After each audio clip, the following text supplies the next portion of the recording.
What more can I say? I wouldn't be here today if the old school didn't pave the way. What more can I say? I wouldn't be here today if the old school didn't pave the way. Ain't nothing like the old What more school. can I say? I wouldn't be here today if the old school. I remember Mr. Magic Flash, Grandmaster Cass, LL raising hell, but I didn't last. Every and Rock Kim was the shit to me. I flipped to see a Dougie Fresh show with Ricky D and Red Alert was putting in work.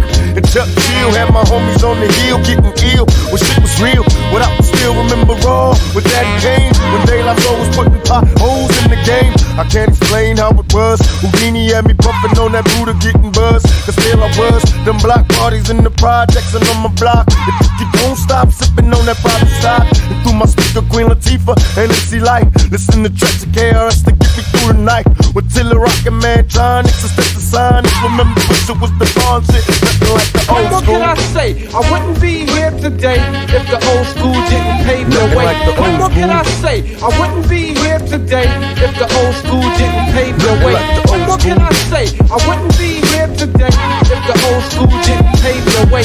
What more can I say? I wouldn't be here today if the old school didn't pave the way. I had shell toes and DVDs. I kill a grease and stop my leaves when I hit the streets. I'm playing Skelly Ring Olivio or Catch a Kiss. Before the homies in my hood learn to smack a bitch. I remember way back the week weed they had. Too many seeds in the trade bag. I'm on the train heading uptown. Freestyling with some wild kids from Uptown.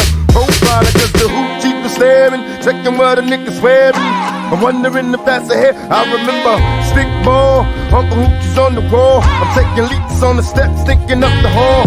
Through my childhood, wild as a juvenile. A young nigga trying to stay away from Rikers Hell. Me and my homies breaking nights, trying to keep it true. Out on the roof, sipping 90 proof, ain't nothing like the What old more can school. I say? I wouldn't be here today if the old school didn't pave the Nothing way. like the What old more can school. I say? I wouldn't be here today if the old school didn't pave Ain't the nothing way. like the old What more can I school. say? I wouldn't be here Hey, today Rich, if the ain't old nothing like the motherfucking old. Okay, again, welcome. I go by Ren, aka Ren the Vinyl Archaeologist, broadcasting live from Oakland, California by way of New York. I'm a DJ, student of hip-hop culture, tastemaker, promoter. I'm the founder of True School, which is basically a online hip-hop magazine and event guide serving the Bay Area and beyond. It started out as a weekly event in San Francisco and kind of grew into a marketing company. And we still have the website newsletter going after over 20 years. And again, shout out to Evie and Cole for the subscription. And thank you for all your support for the past 3 years. High Grade, and shout out to High Grade 1. Those are some of our day ones right there. Also follow Ja Weiser. He's been, we've been friends for a long time. He was a regular resident DJ at the True School parties way back at Storyville. But yeah, I used to throw events, and as a promoter, I've brought out a bunch of different artists, legends, hip-hop legends, whether it be Grandmaster Flash, Jazzy Jeff, Red Alert, Bambaataa, who else? DJ Premier, Pete Rock, Brand Nubian, Special Ebb, Nasta Ace, Bahamadia. The list goes on and on. And as a promoter, I've done my share of festivals and club gigs. I'm still active. I'm blessed to be doing it for, I started back in like 97. So blessed to still have a career after all these years. I'm DJing at Bottle Rock again this year. I think this will be my 7th year. Last year I was able to spin Outside Lands for the second time in the past 10 years. So yeah, I'm definitely blessed. And yes, I once spun for J Electronica and Dave Chappelle. You can check out the video right there if you care to, or you can see it on YouTube. Just search for J Electronica, Dave Chappelle. But anyway, this is Who Sampled, our weekly hip hop trivia show. We do it every Sunday. at 12 p.m. Pacific Standard Time, 3 p.m. on the East Coast. And every week we have a special guest. We have, I've been doing a lot of work trying to book everything out for y'all. So we've had co-hosts such as Green Lantern, Cosmo Baker, House Shoes, Arabian Prince, Selecta, aka Selecta 720 from Pittsburgh, who is I call him the GOAT of this show because he's won the most. But we do have a new MVP. Bus Crates definitely beat him out in the last celebrity contest. But we also had there you go. There's the list of our past co-hosts: D Sharp, Andy Smith of Portishead, DJ Wonder, Morse Code, Slim Kid Trey of The Far Side, DJ Fuse, Neil Armstrong, Steve Wonder, Cutso, Shortcut. And yeah, there's the list right there. Thank you for all those that come in and support every week, and and join us. I'd like to introduce our next our guest co-host. Our guest co-host is a turntablist. He's part of a DJ crew called the Executioners, formerly the X-Men. He's an educator. He's also a student of the culture. He's worked with so many artists, from Bob James and Herbie Hancock to Fat Joe, and let me just get the list right here. Let me just get a short list of some of the folks that he's worked with. The Blue Man Group. Let's see here. Hold on. I wasn't ready. I'm sorry. Dan the Automator, Cypress Hill, Bill Laswell, Linkin Park, and so on and so forth. But please give. I want some ones in the chat for our guest co-host, the man, the myth, the legend, Rob Swift. What up? What up? What's going on, Ren? How you doing, Rob? Chilling, man. Over here in New York City. It was like sub-zero weather a couple of days ago, but it's warmer today, so That's happy good. about that and stoked to be here with you. Word. Well, thank you for accepting the invite. I definitely appreciate it. This is going to be a really fun show. I kind of gave a brief bio. I know I didn't do you justice. There's just so much that you've accomplished in your whole DJ career. Let's just start at the beginning. Let's talk about your origins, when you first started, and how you your evolution. I started DJing in 1983. My dad, this is a story that I tell a lot, so people watching probably already know the drill. But yeah, my dad was a DJ. He migrated here to New York City, specifically Jackson Heights, Queens, in the late 60s, then sent for my mom and my older brother in the early 70s. They had me in 1972, and it's kind of cool because I live like 2 blocks away from the hospital where I was born. Wow. Nice. And my dad, to make extra money, because he was an immigrant to the United States, and back then it was hard for immigrants, to get on their feet financially. And so to make extra money and support the family, my dad took up DJing, and he bust his ass, saved up, and actually bought, for what back then was really decent equipment. He had a Technique 1300 and a Technique 1600. He had a huge ass GLI mixer, and he would spin parties for his friends, and I would help him, along with my brother and my mom, pack up all the equipment, transport it to churches and halls and apartments and houses in and around the New York City area. And so my dad was my first example of what a DJ was. I was also blessed to have an older brother that was coming up with that first generation of hip-hop kids in Brooklyn, the Bronx, New York City. And so my dad exposed me to DJing, but but he was playing more of the music that he grew up on: salsa, merengue, cumbia. Mm-hmm. My brother exposed me to hip hop, and DJing is the nucleus of hip hop when you think about it, right? So the inspiration between the two of them, I guess, resulted in what you see before you right now, which is me. And I'm thankful to both of them, man, because they helped me appreciate music, for one. Unlike, not to get on my high horse or anything like that, but I feel like a lot of people that get into DJing today appreciate the attention and the notoriety that comes with it Mm-hmm. before they even really learn about the music.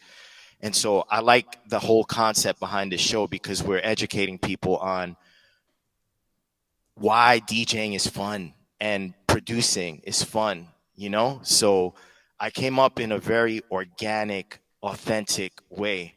And so after several years of developing my skill sets, I started training with a guy named Dr. Butcher, who I was introduced to by a friend of mine named Juju from the Beatnuts. Oh, wow. Yeah, Juju from the Beatnuts grew up in pretty much the same neighborhood I grew up in. I grew up in Jackson Heights, Queens, and the next town over is Corona, Queens, where Kool G Rap is from, Juju from the Beatnuts, DJ Polo. In the 80s, Corona was like a hub for hip hop. And Oh, so wow. Okay. Juju and I were good friends because I was best friends with his partner, Psycho Les, who's also in the Beatnuts. Psycho Les and I started DJing together in 1983. Oh, We were in dope. the 6th grade together, yeah, and he convinced me to have my brother train us. And so that's how we started. But getting close with Juju, I think he understood how passionate I was about DJing. And so he was like, yo, I'm going to introduce you to my boy, Dr. Butcher. He lives in Corona, where I live. You need to meet him, Rob. And that changed the trajectory of my entire career, because Dr. Butcher played an integral role in helping me understand my own creativity. I think another thing with DJs today, for example, is that they copy a lot. They copy what they see. So someone may see a master like Qbert scratch and then think, I want to scratch like Qbert. And that was my mentality. Mm-hmm. But when I met Dr. Butcher, he was like, yo, it's not about sounding like the people you idolize. It's about finding your own creativity, your own personality within these techniques, Rob. And that was like that emoji of the head exploding. That was me. And it clicked for me. And from then on, I started to really get creative, really dive into music selection even more. Because again, I was just basically scratching and juggling and DJing with the music that my idols DJ'd with. But after linking up with Dr. Butcher, I realized that there was music out there that I needed to discover that was a reflection of my inner energy, that was a reflection of only my inner energy, I should say, that was more personal to me. And although I may not have been the best scratcher or the best beat juggler or the best at body tricks, the one thing I knew I could be the best at, that Dr. Butcher helped me realize, was manipulating, introducing music in these battles that I was entering that no one was. And so, I became famous for, flipping records like Heartbeat by War, that I'm going to make it real funky for you, nice and smooth sample. James Brown, Blow Your Head, and The Bridge, just doing things in a different way, and standing out with regards to my music selection. That was big for me too. And I mean, fast forward to now, I've done a lot of things, man. Like you said, worked with Linkin Park, collaborated with Bob James, Herbie Hancock, Fat Joe, Kool G Rap, Biz Markie, Dan the Automator, Exhibit, Inspector Deck, Pharoah Monch, Large Professor, Akinelli. I used to DJ for Akinelli. So I've done a lot of things, man, and I'm blessed. And, I'm super thankful that after all this time, wow, now started DJing in 1983, it's 2023. So I've been doing this, playing around with turntables, listening to music for 40 years now. Wow. It's 83. really crazy when you think about it. Dang. That's crazy. 83. I think I started breaking back in 83. Well, I started as a breakdancer as well. A lot of people don't realize that, at least back then, I don't know how old you are, Ren, but back then, the first thing you did was breakdance because it's free. It doesn't require any amount of money or economy to break. It's just your body. True. And you know, the interesting thing about breaking, when you think about it, not to get on some like hip hop education type shit, but lately I've been like contemplating whether or not DJing even is the first element, because the dance was there before. That's true. Kool Herc, you know, before Grandmaster Flash, before Grandmaster Theodore, and all those DJs used to break. Like Kool Herc was a breaker. Grandmixer DST was a breaker before he started DJing. So breakdancing was the first element within the culture of hip hop when you really sit down and think about it. Then the DJing, looping, you know, the break part of a record and scratching it up and backspinning came after.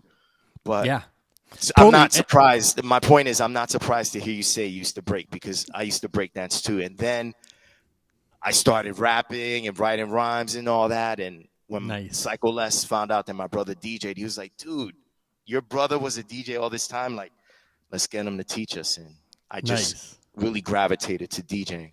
Oh, dope. Yeah, sometimes I actually still see Psycho Les will be spinning on Be Real's channel. Yeah, so. He moved out to LA. I saw him about, was it this year or the year before? I saw him, I was out in LA doing some ESPN stuff, and I hung out with him, and it was cool catching up with him. But yeah, he's been doing his thing out there. Dope. Yeah, and like you said, the dance definitely preceded. It's what's funny is, a journalist out here, Eric Arnold.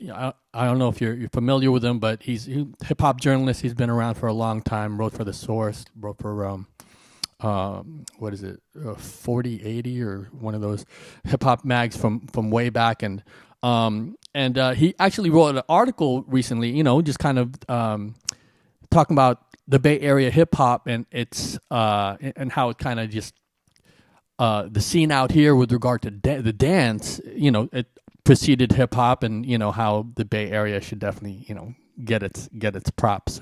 You know, the Bay, that location, that region of the country, I've always been envious of in a good way, because you guys back then, or how can I say this? I feel like during the 90s, during like the golden era that we consider DJing experienced, when I would go out to the Bay, it felt like the Bay was 10 years behind. And I'm not saying that in a negative way. I'm saying that in a very positive way. What I mean by that is, from the dress to the actual elements of hip hop, the 90s were you guys' 80s for us, I feel. Like, I would go out to the Bay, and like Mike would have like a Mixmaster Mike gold chain on with his name. That was some early 1980s shit. Or you know, Qbert, with the Adidas jackets, cutting it up, and like, you know, Adidas shell toes and fat laces. Like, that was all New York 1980s. But this was going on in the 90s in the Bay. And so, like, I feel like the Bay, because you guys were behind us, in a indirect way, you guys helped preserve elements and qualities of our culture, hip hop, that by 1995, 1996, New York had abandoned. And it became more about popping bottles and Gucci sweaters and all that shit. You know what I'm saying? And whereas you guys in the Bay were like still holding on to like the authenticity of what hip hop was. So I've always liked the Bay for that reason. And I tell people to this day, like if I were to move outside of New York City, it would definitely be the Bay.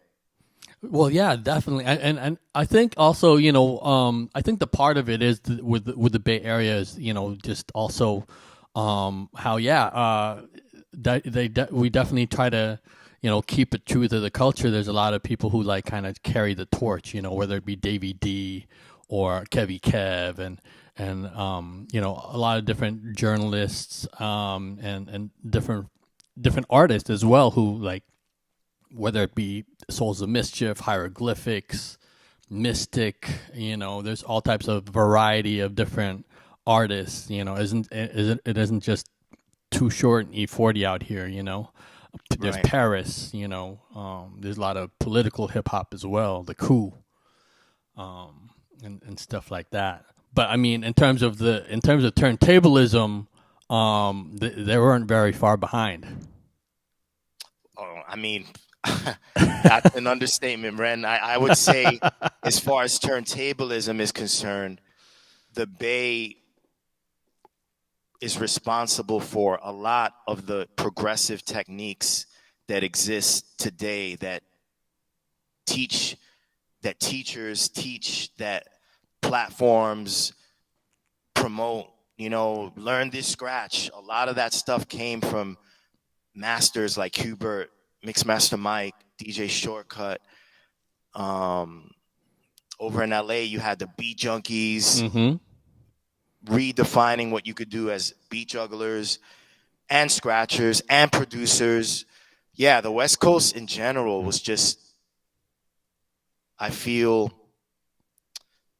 like there was an era where New York sort of lost its personality in the materialism of hip hop. Mm-hmm.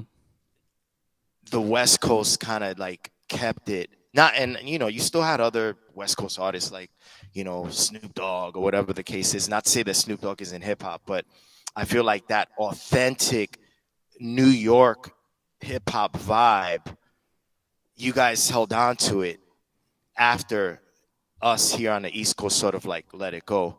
Mm-hmm. And that's something that I've always respected and liked about and admired about the West Coast for sure. So, like, when you were coming up, who you're saying your idols? Who were your idols? When I was coming up, I was a huge follower of DJs like Grand Mixer DST. I consider him to be the first turntablist, and I will debate anybody about that. Mm-hmm. The guy changed the venue of what scratching is, especially with his work on Herbie Hancock's Rocket. And if you see Grand Mixer DST live, he's not just scratching on a turntable, like he's also playing keyboards. He's scratching with, like he'll, on Rocket. Mm-hmm. So it goes dun, dun, dun, dun, dun, dun, dun, dun, dun, dun, dun, dun, dun, dun, like that hit. I don't know if it's like a guitar or like a keyboard sample, but that hit, it's live when you see it. It's Grand Mixer DST triggering it and then going back to the turntables and scratching. Like that's musicality on a level that his contemporaries at the time weren't on, and that's no disrespect to Theodore or Flash or Jazzy J, because I looked up to those three guys too. But DST, he was on a completely different level. Mm-hmm. So he was like one of my biggest idols. Then I'd have to give a big ups to Mixmaster Ice. Whereas Grand Mixer DST is responsible for introducing us to the fresh sound that every DJ, every scratcher uses. Mm-hmm. Mixmaster Ice is responsible for introducing us to the sound, which is even more used, more manipulated than the fresh sound. And I remember listening to Roxanne by UTFO when I was in the 6th grade. Mm-hmm. And not caring about the rhyming or what the topic of the song was. and channeling my energy into those scratches that Mixmaster Ice recorded on that song. Roxanne, Roxanne, UTFO. Wow, that song changed my life just as much as Rocket did. So in the early days, it was Herbie Hancock, Herbie Hancock's work with Grandmixer DST. Grandmixer DST specifically as a DJ was a big influence on me. Mixmaster Ice, radio DJs like Red Alert. You know, the interesting thing about Red Alert is he wasn't necessarily the most technically sound DJ in comparison to Red Alert or Mixmaster Ice. I'm sorry, in comparison to Grandmixer DST or Mixmaster Ice or Grandmaster Flash or Jazzy J. Whereas Red Alert maybe could not compete with them on a technical level, what he did for hip hop is immeasurable. And what I mean by that is Red Alert for me was an inspiration because he introduced us, his audience, to new artists. He would break, you know, the term is called breaking records, and not breaking them, but introducing music artists to people that listen to the radio that otherwise probably wouldn't have gotten a chance to be heard. So he introduced us to the Jungle Brothers, to De La Soul, to A Tribe Called Quest. A lot of these benchmark hip-hop groups came through Red Alert and his show on 98.7 KISS. So for that reason, I love Red Alert. And, you know, this show is about music and sampling and all that. And I feel like he's a relevant person to acknowledge because, again, nowadays, DJs tend to focus more on the notoriety that comes with DJing and fail to realize that as DJs, we're sort of like the caretakers of hip hop. We're the parents of this culture. And so in adapting that role, it's important to nurture it and introduce people to new music. And Red Alert did that in a way that no other DJ did in his time. So Red Alert, Chuck Chill Out. Chuck Chill Out is responsible for actually recording DJ records, like with no rappers, just scratches. You know, we credit a lot of that now to people like myself. I have a lot of solo albums that focus on the art of turntablism. We credit Qbert, D Styles for putting out these amazing turntablist works of art. But Chuck Chill Out was doing that in the early 80s.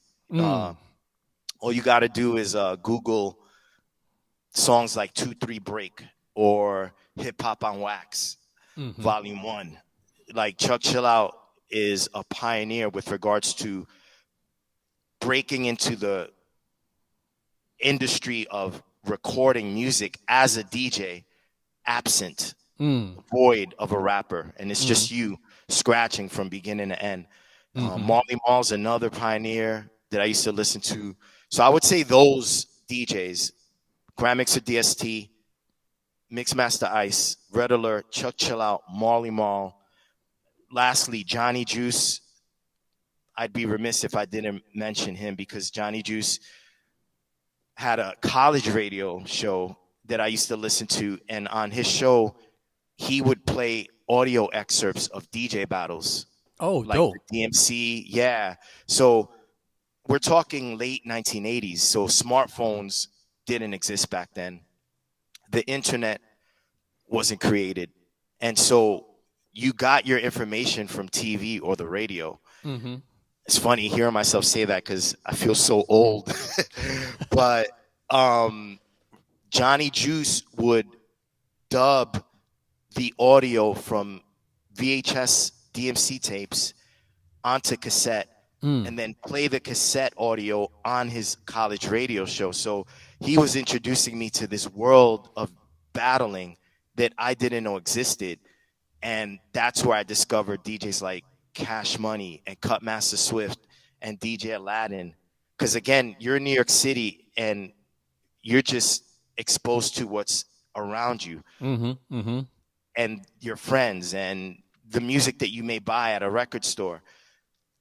Juice, in playing these excerpts of these DJ battles, now was introducing me to what was happening in the UK in the fall at these world championship battles between DJs that span from Japan to Portugal, and that's when I was like, yo, there's this world of DJing that I need to learn more about. And he played a major role, pivotal role in why I'm in front of you talking right now today, because I love battling. That's like my first love. And who's to say I'd be here if I wasn't listening to the radio and Johnny Juice's show specifically. So big ups to Juice as well, man. Those are the main guys that influenced me to want to DJ and want to cultivate my skills better.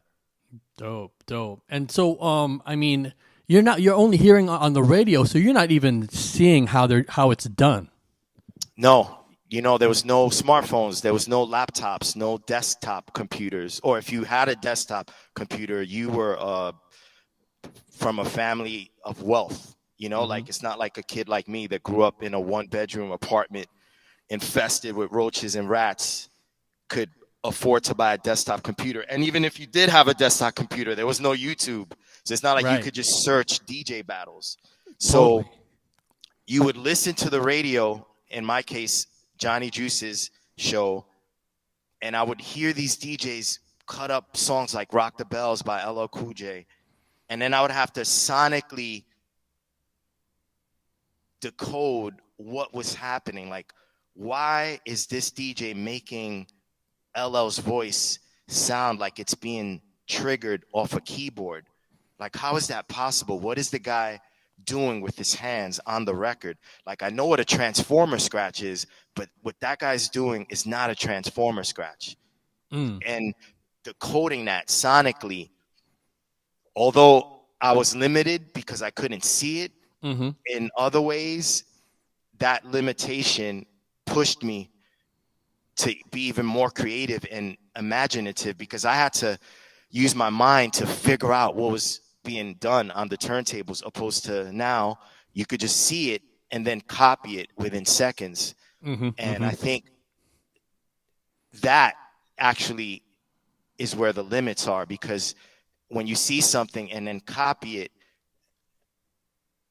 there's a part of your brain that misses out on the imagination. Like, what is he doing? Like, what must he be doing on the turntables to make that sound? And that imagination is what inspires you to stumble across amazing techniques, and without that imagination, without that, why is the song that I'm used to hearing just kind of saying "Rock the Bells"? Why is it saying "Rock the bells, bells, bells, bells, bells, bells, bells"? How is he making that happen, right?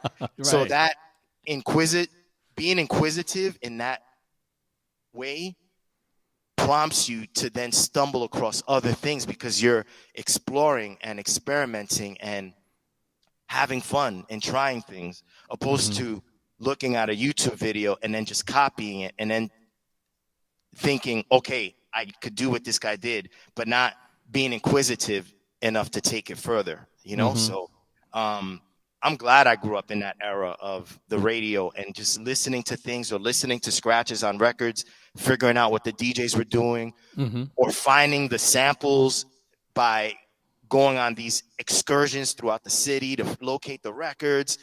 Those are some amazing times, because in leaving my house and going record digging, I met incredible people.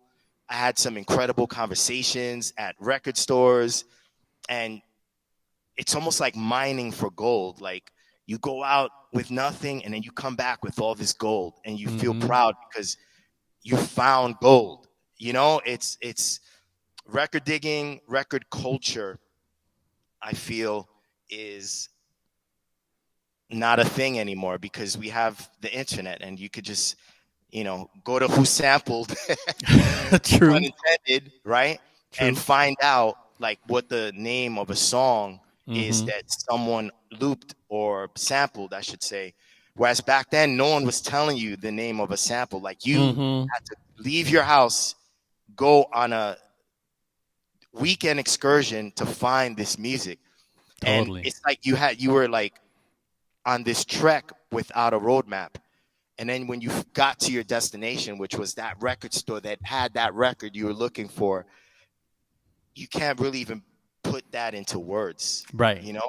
So I'm great. My point is I'm grateful that I came up in the 70s, 80s, even the 90s era of hip hop because it made me the artist, the teacher that I am today.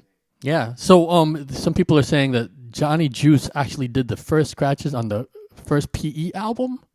Johnny Juice did the scratches on Yo Bum Rush the Show, which is the first PE album. Mm-hmm. And It Takes a Nation of Millions to Hold Us Back, the second PE album. He did the scratches on both albums, but he didn't get the credit. They wrote Terminator X. Oh, okay. Yep. Juice was actually a better DJ than Terminator X. And, word. Okay. Yeah. Hence why, or I should be a little more specific. Juice was a better scratcher than Terminator X. Mm-hmm. Mm-hmm. So that's why they had him record the scratches. Okay. So you mentioned all those pioneers right there, but which DJs for you, which DJs were you trying to emulate, and which ones were taking turntablism to the next level when you were coming up? I would say I started to really level up my skills and want to learn the advanced techniques that were being introduced onto the scene in like the mid 80s. I was studying DJs like Jazzy Jeff, Cash Money, Aladdin. Now, how would you study Johnny Aladdin? Did you hear him on the radio? I mean, he's a LA DJ. Did you see? Right. Was there VHS tapes circulating? Well, there were VHS tapes at the time, but I was just this kid, Robert Aguilar, in Jackson Heights, Queens, that knew no one. I hadn't met Dr. Butcher yet. The only partner that I had were my brother, and partners that I had were my brother and Psycho Les. So I was just listening to the radio a lot. That's where I got a lot of my information. And Johnny Juice would play excerpts of DJ Aladdin. Oh, dope. At the 1989 DMC World Finals, killing it. And that's where I discovered these intricate techniques, these approaches to manipulating sound on vinyl that Red Alert, Chuck Chill Out, Marley Marl were not doing. My brother even. And I was just, or even Grammix or DST, like this was just some advanced stuff that I was hearing guys like Cutmaster Swift, Aladdin. And so those two, Cash Money, Jazzy Jeff, those four, I should say, were the guys that I emulated and looked up to and wanted to be like. Dope. And so you're still carrying the torch. You have your DJ school. Tell us a little bit about that. I appreciate you asking about Brolic Army, man. Brolic Army DJ School started off as this YouTube phenomenon, for lack of a better word. I would have students of mine come to my house here in Jackson Heights and train with me. And I would ask them, like, yo, would you be okay if I filmed this? Because I know that there are people that don't have the means to come train with me here at my home. They might live in LA or the Philippines or Canada or Europe. So would you mind if I film this and then post our practice session to YouTube? And the majority of my students always said yes. Some were a little shy and be like, nah, I just don't want people to see me mess up or whatever the case. But the majority of my students would be super okay with it, which is actually selfless on their part because they're paying me for this lesson, you know, and they're allowing me to train them, but train the rest of the world at the same time, which is what's the word I'm looking for? It's generous. You know what I'm saying? And so they'd be like, yeah, man, go ahead. You could upload it. And I would upload the sessions to my YouTube. And people from all over the world were like discovering things about DJing that they didn't know about, because they're in their hub, you know, in their bubble, not realizing what's out there, what exists outside of their minds with regards to DJing. And so it grew from there. Then people would hit me up and be like, yo, I see that you're teaching. Can I train with you? And then I started training online, virtually. And gradually it morphed into this hub that I have now called the Brolic Army DJ School. And people subscribe. You could get yourself a monthly membership, a 6-month membership, or even a lifetime membership. And once you get into the school, you have access to all the tutorials. I have courses that masters like DJ 8Ball from the Bay Area teach, as well as Total Eclipse, member of the Executioners, Mr. Sinister. Nice. Because I always felt like it's good to learn from a variety of people too, because talking to me, training with me, you're getting one perspective on this art. And there are many perspectives, you know? DJing is a style of interacting with music that has no boundaries. And there's not just one way to do it. So it was important for me to, on this platform, provide variety of thoughts, takes, styles, and teaching methods. And it's been successful, man. And I'm super grateful to the entire Brolic Army Nation, all my students that invest into my teachings and trust me enough to sit in front of their computers and listen to me break down a technique, its history, its methods. It's, yeah, man. Yeah, it's humbling, dude. Yeah, I definitely appreciate your methods or your methodology and the way you teach, because it's somewhat like on some Zen shit, actually. You know what I mean? It's on some Bruce Lee, you know, or you know, once you've mastered the techniques of painting the fence, now you could start like, you know, doing some crazy shit. You know what I mean? Once you master some of the mechanics of it all, you know, like you said, your creativity just kind of takes over. And I can't even imagine that. I can't do half the shit you do on turntables. I don't even, you know, like I remember the first time I saw you guys, it was on like an X-Men tape. I think it was like 95, 96. And I was just blown away. It was the first time I ever seen anything like that. You know what I mean? And it's been years since, you know what I mean? 95's already, but I wasn't in the I wasn't turned on to the DMC, like, you know, that heavy. But when when I saw that tape, I was like, what the hell's going on? I had to like just like throw my hands out like, what are these guys doing? We all have that same experience. All of us can identify with that moment where you hear or see someone do something that you couldn't fathom being done. And then that opening your eyes and your ears and your heart to what else then can I do with this? And so you start to ask questions, and sometimes you need help. And that's what Brolic Army DJ School is about. It's me helping you, whether you want to call it having like a Zen approach or just clarifying what this art is about for you in layman's terms. I just want to guide people, because I feel that there are so many people entering this culture that have no fucking clue what the culture is about. And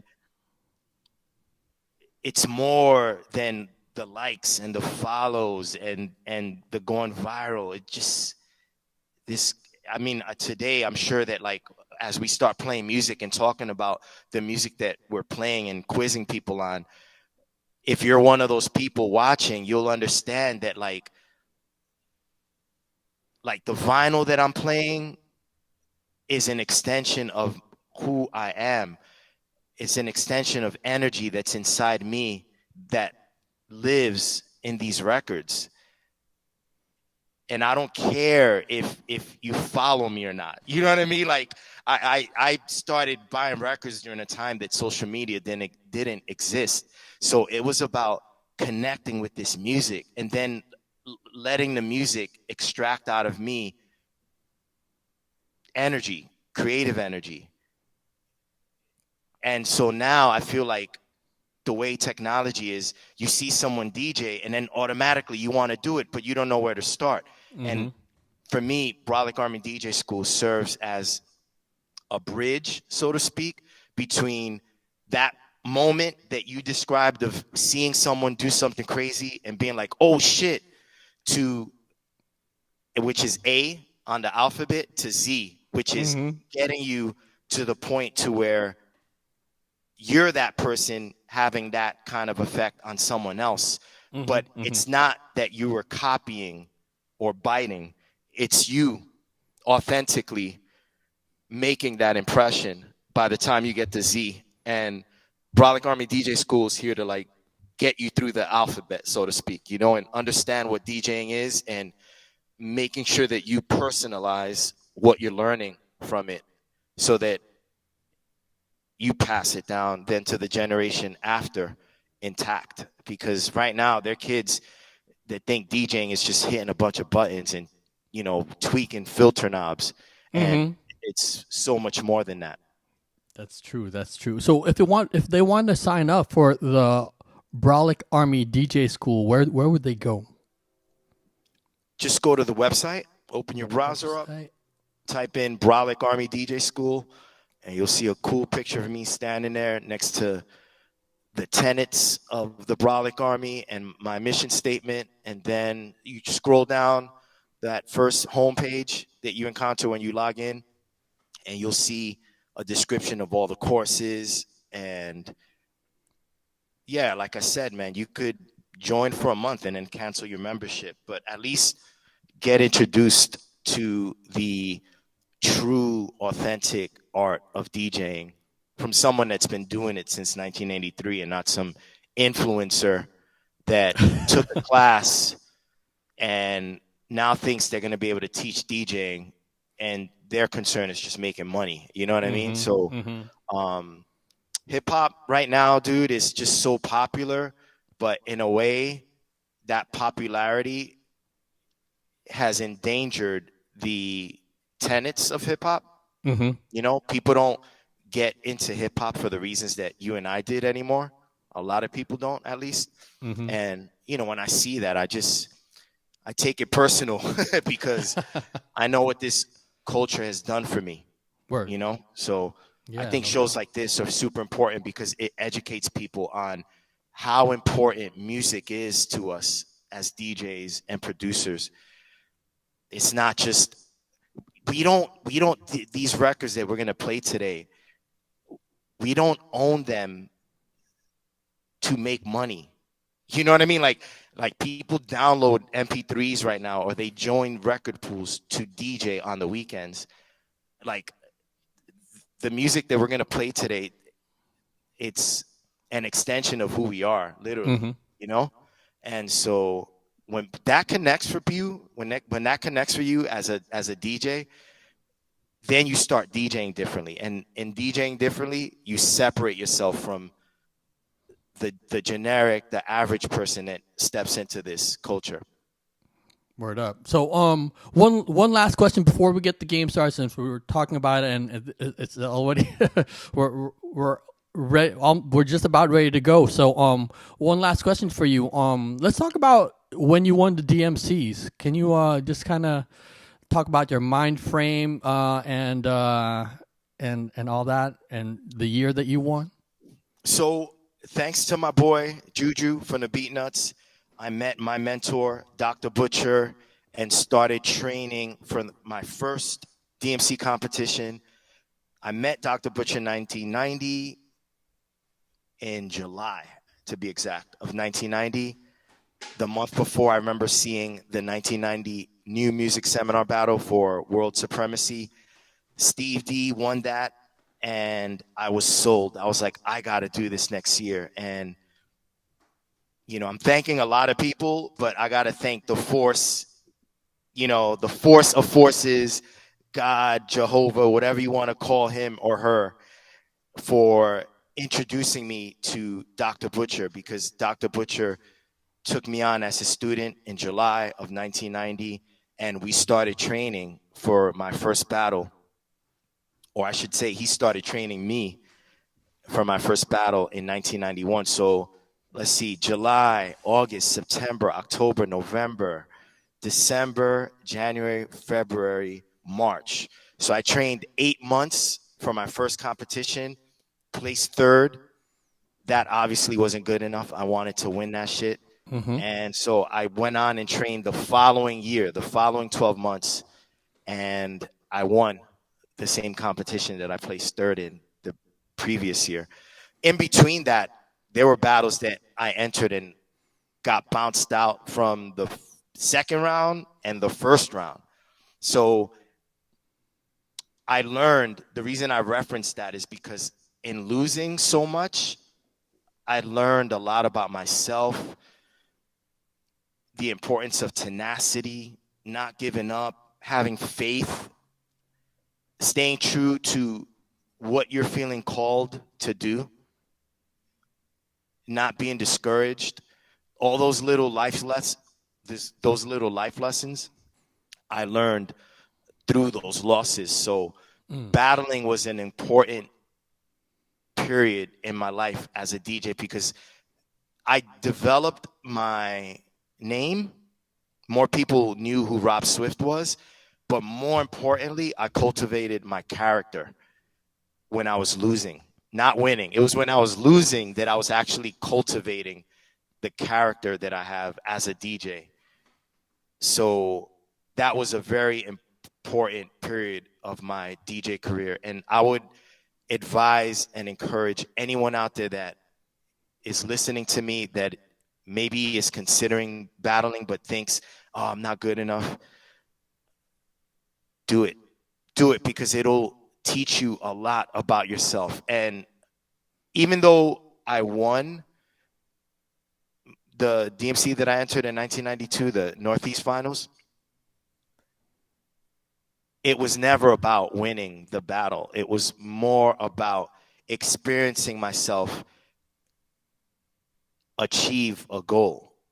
So it wasn't the goal itself as much as it was the process of acquiring that title. You know, the losing, the getting back up after losing, and practicing harder and being more creative and developing routines like Nobody Beats the Biz, which went on to inspire Shortcut's chase pattern and Babu's blind alley routine. You know, like it was more about those moments along the way to winning the title that, looking back, I realized, like, wow, it was never really about winning the battle. It was always just the process of like achieving your goals. So battling was huge for me, man, and I'm glad that I did it.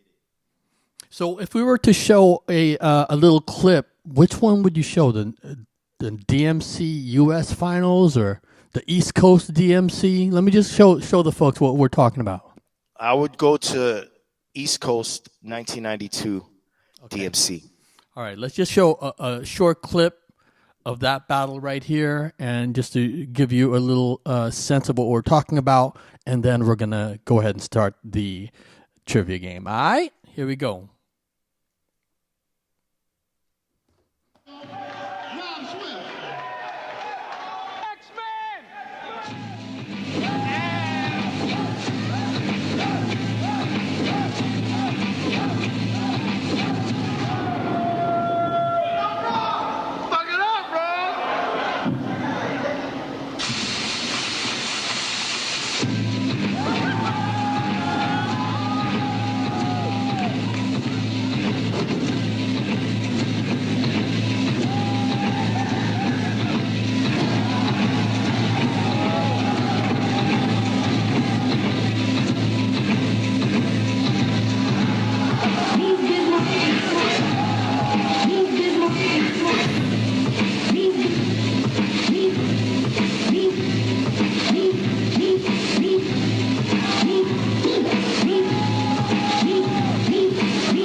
There you have it. Just a little clip, just a little sample. Y'all can check out the rest on YouTube if you want to see that classic set that Rob Swift did back in 1992. Word. All right, so we're gonna go ahead and get the game started. Let me just explain to everybody. Shout out to all the newcomers here. How the game works. All right, so this is how we're gonna do it. We're going to play 20 songs that were sampled by hip-hop, R&B artists, and the like. And you in the chat have to guess who sampled it and what song it was sampled in. Both of those things, the song and the artist who sampled it. First person to guess correctly in the chat will win the round. I'm going to play 10 samples. Rob's going to play 10 samples. Person with the most points wins the game. We have a lot of all-stars in the house and people who won in the past, so it's going to be a great game. The person with the most points will win a prize. The prize will be a hip-hop poster courtesy of Jimmy Love. Let me just show you right quick some of the posters that's available on his website, headsofhiphop.com. The winner will win one of these hip-hop posters. He's got a slew of them. I'm just going to give you a small sample of what he's got on the website. That's Nipsey Hussle right there, Slick Rick. We got Primo, DJ Premier, Questlove. All right. So, and shout out to Questlove. I know he's going to be, he's curating the Grammy Hip Hop 50 performance later on this evening. So, that should be pretty dope. I'm definitely looking forward to that. All right. So, but we do have rules to the game. So, let me just show you the rules. Number one, you got to name the full artist and the song, which means if it's Rob Bass and DJ Easy Rock, you got to name the whole thing. Number two, spell correctly. Watch out for autocorrect because that will definitely mess you up. Because if you try to type Queen Latifah, it may say Queen Latina, and that's not the correct answer. Hip hop spellings, you don't have to misspell the title necessarily in the exact hip hop spelling way. You know what I'm saying? Number three, there could be more than one answer. So if you're the first one to guess it correctly with the correct answer, we'll fact check it. It may not be the one that we have in mind, but we'll fact check it. If you're the first one, we'll give you the point. Parenthetical titles, I mean the titles in the parentheses, we'll accept those. Interpolations we consider as samples, so those could also trip you up. Number four, and most important, no cheating, no Shazamming, don't go on who sampled, none of that. Don't Google it, nothing. Or else you will be booted. All right. So we're about to get things started. If everybody's ready, please put a 1 in the chat. Shout out to Jay Steez, the DJ. Shout out to Cesar. Shout out to our mods, Evie, Nicole, and High Grade. Shout out to DJ Cruz. Welcome. We got a full house up in here today. All right. GLI's in the house. Rubik's Uno's ready. We got Craft June in the house. E-Town DJ. Thank you, everybody, for tuning in. Make sure you hit that follow button. I'm about to turn this followers only chat on. Followers. How do you turn this thing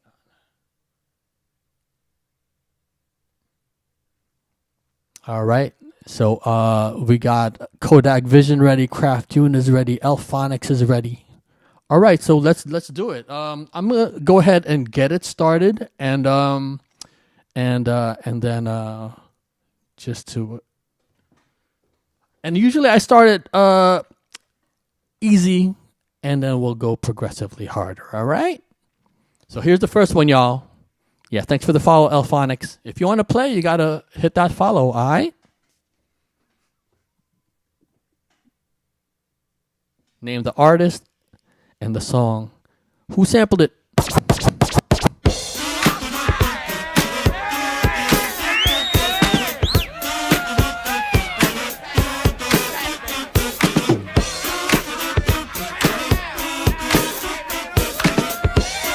not MF Doom.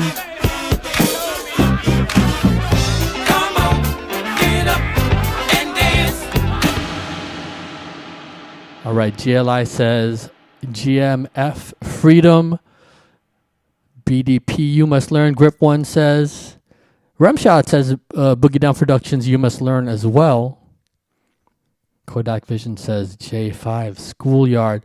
All right, who should we give it to? The one I had in mind is actually Grandmaster Flash and the Furious 5. So we'll give it to GLI, even though he abbreviated everything.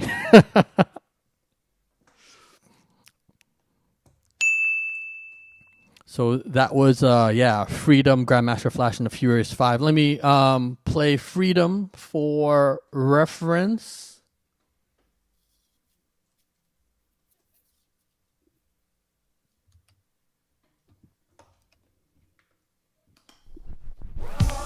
Somebody, if you want to party, say party.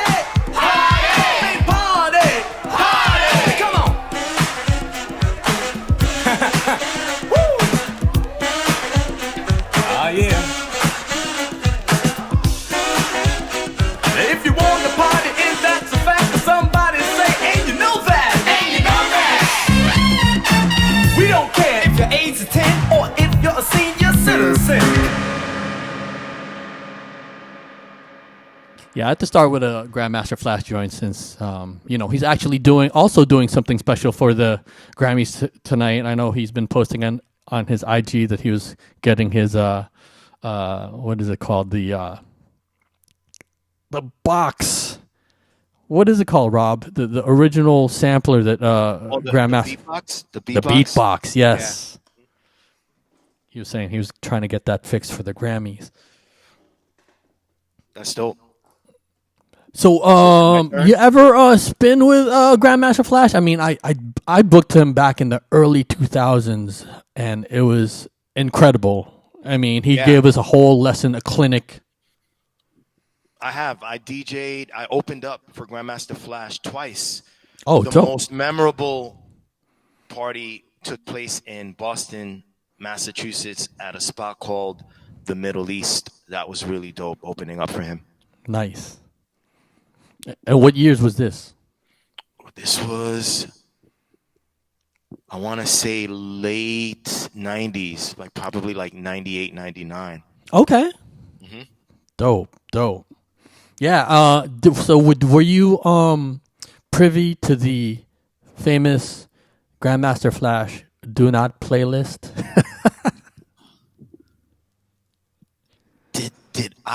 Was I subjected to that? You know what? I don't remember, but you know what I will say is I have a funny story about that night at the Middle East.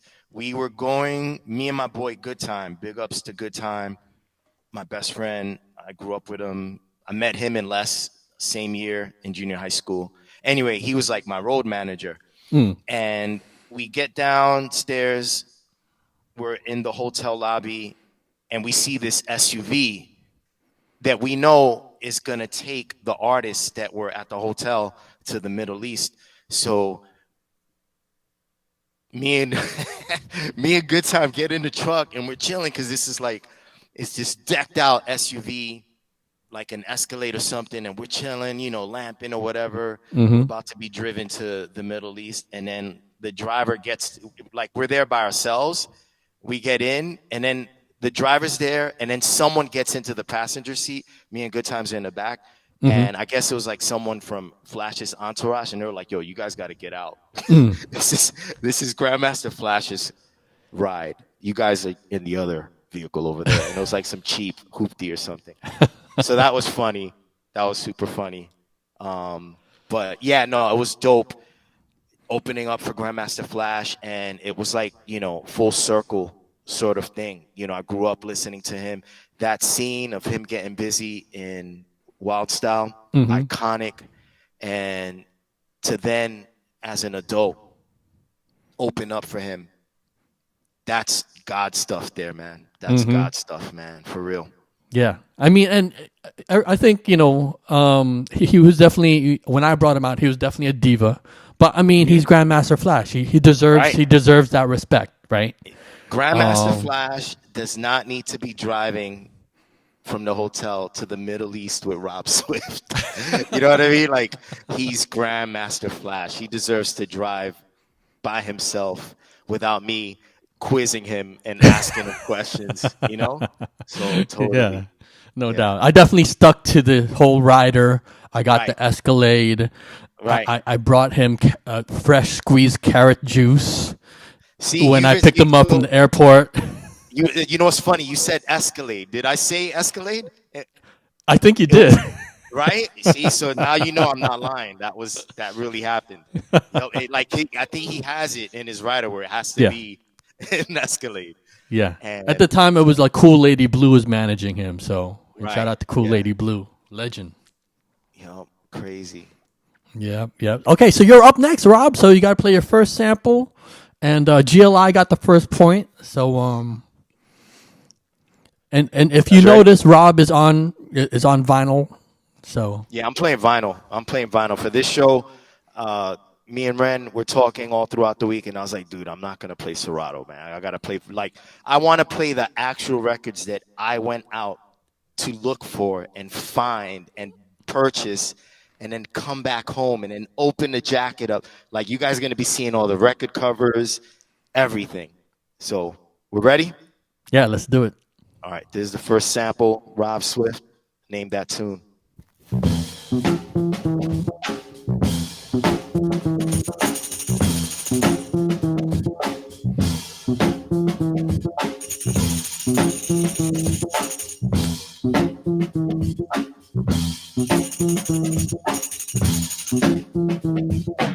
Ooh, so it looks like Rimshot got it.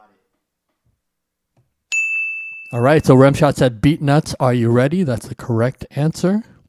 So, question: it's not necessary for them to name the song title of the original. You just want. No. They just got to answer who sampled it and the song it was sampled in. Got it. All right. Okay. Cool. So, let's play the Beat Nuts version. What we gonna do right here is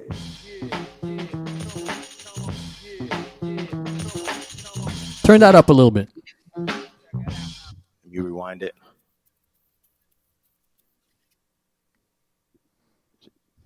what we gonna do right here is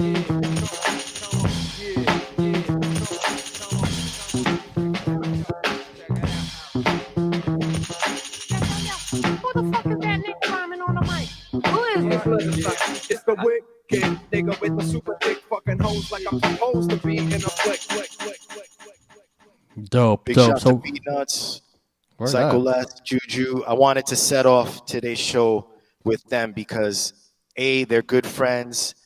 I've known them since I was 12, 13 years old. And, you know, I started DJing with Psycho Les. Mhm. And Juju is responsible for connecting me to my mentor, Dr. Butcher, man. So if it wasn't for those two guys, I probably would not be here talking with you right now, man. So it was only right that I set the show off with the Beat Nuts. Dope. So yeah, Remshot got that first point. He said, Beat Nuts, are you ready? So we've got it right as well. And Rubik's Uno also got it correct. All right, so here's the next one, y'all.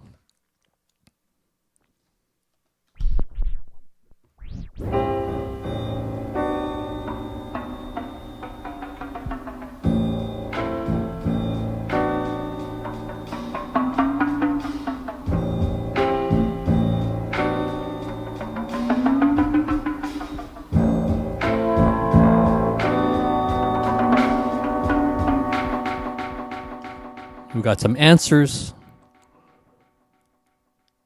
Looks like, so we've said Fat Joe Flow. Remshot said Fat Joe Flow Joe. That is the correct answer. I'm gonna have to give it to Remshot. That's his second point. Just show the answer on the screen. Fat Joe Flow Joe is the correct answer. Grip One also got it correct. And then Sweef corrected himself later on. You know, So I got was a that- funny story about yeah. Flojo? Please do. So those that answered it correctly may not know that I did the scratches on. Did you play the single? Do you want to play it first? Oh no, yeah, let's play. I'm sorry. Yeah. Thank you. Yeah, I'll let you play it.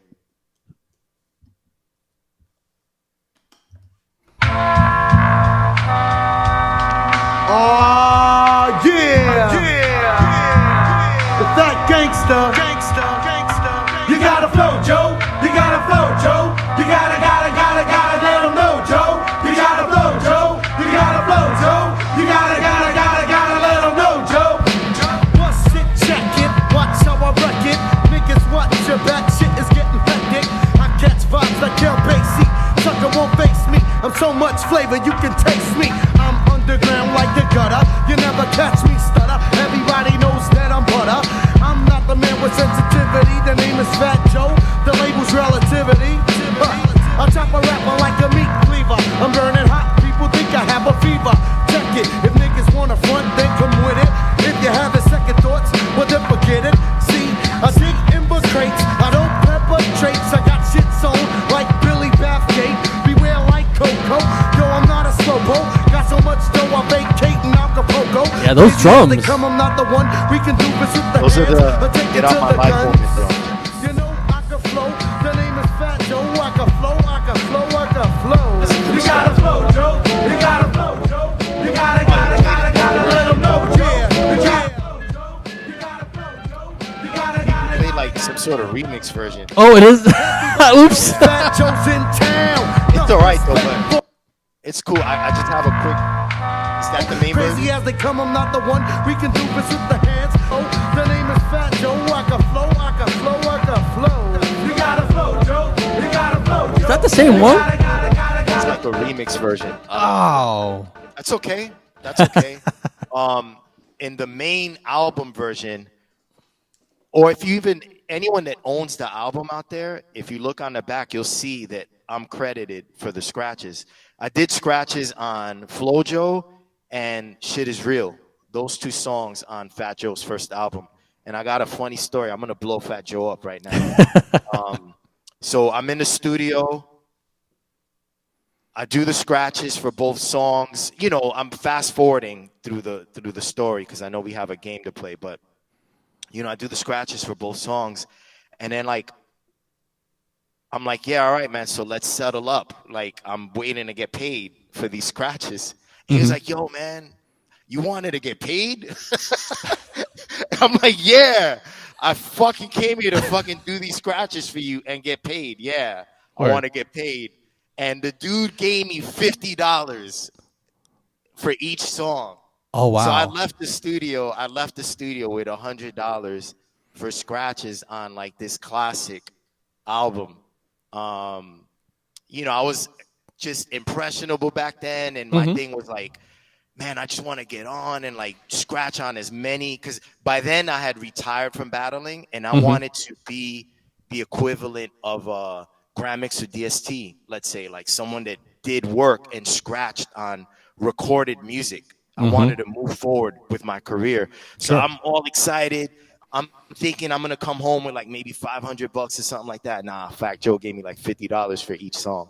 But it's all good. I mean, it happens, right? Because, like, yeah, especially when you're starting off your career, and you know, we all have to take those steps sometimes. Yeah, you do. And you know, I say the story not to necessarily shit on Joe, right? Although he's probably like a millionaire right now. But I say that story more so to show people that we all go through the same things, especially as DJs. And my thing is to use my platform to present myself in a way that's honest and human, so that people can learn from my mistakes. You know what I'm saying? So whenever a rapper taps you to do scratches, handle the business first. Get paid a deposit first. Knock out the scratches before you send them back a cappella stems of your cuts. Make sure you get that the rest of the deposit or the rest of the money that's owed to you. And never allow yourself to be shortchanged. Charge, as a scratcher, you're actually even well within your rights to ask for points on the record because you're like a producer. Scratching is a part of the production of a song. So you're well within your rights to even ask for points. If you want it, it's up to you. But yeah, don't let any rapper take advantage of you, no matter who they are. You know what I'm saying? There you go. Word up. So we're definitely dropping some gems right here for all you DJs out there. And definitely some words of wisdom. All right, so you're up next, Rob. All right, here we go. This was an easy one.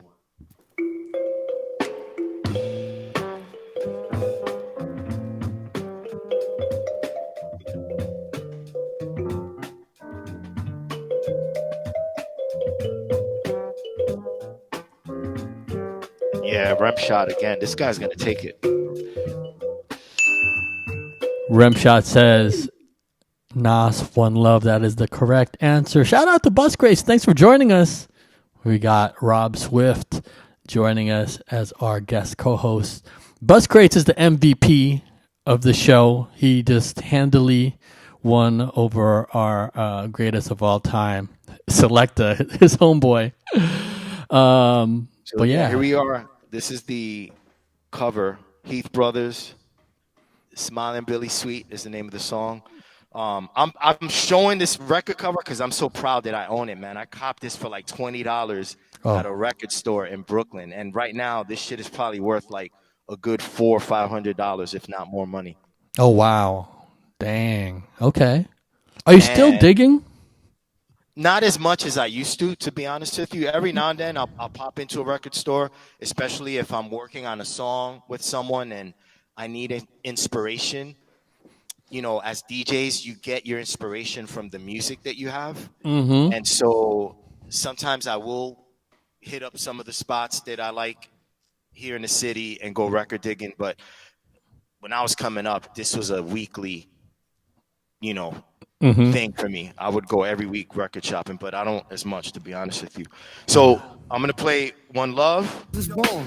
What up, kid? I know shit is rough doing your bid. When the cops came, you should have slid to my crib. Fuck it, black, no time for looking back is done. Plus, congratulations, you know you got a son. I heard he looks like ya. Why don't your lady write ya? Told her she should visit, that's when she got hyper. Flipping, talking about he acts too rough. He didn't listen, he be ripping while I'm telling him stuff.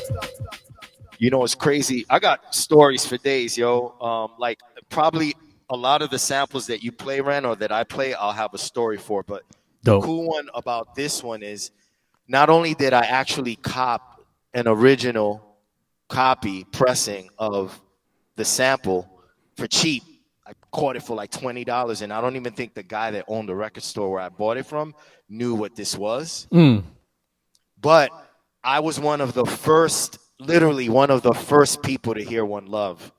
When I was DJing for Akinelli, Nas came to one of our studio sessions with a DAT tape.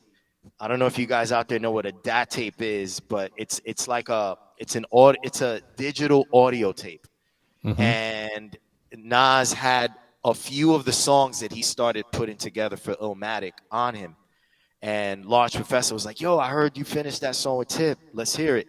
And Nas threw it on the DAT machine, played it, and we were all in the studio like, yo, this song is crazy.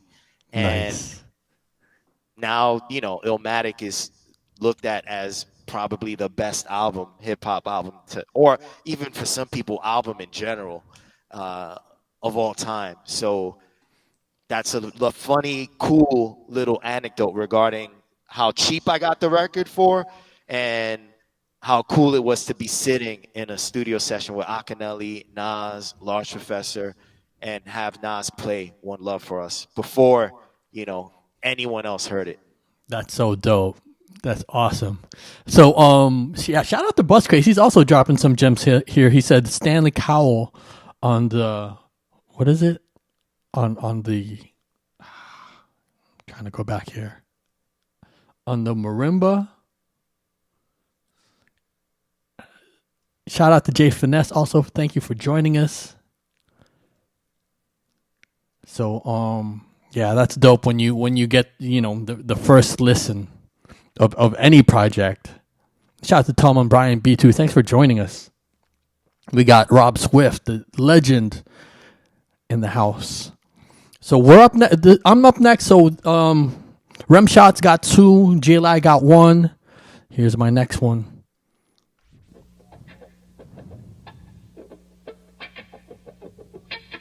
Kalimba. Sorry, that was the Kalimba.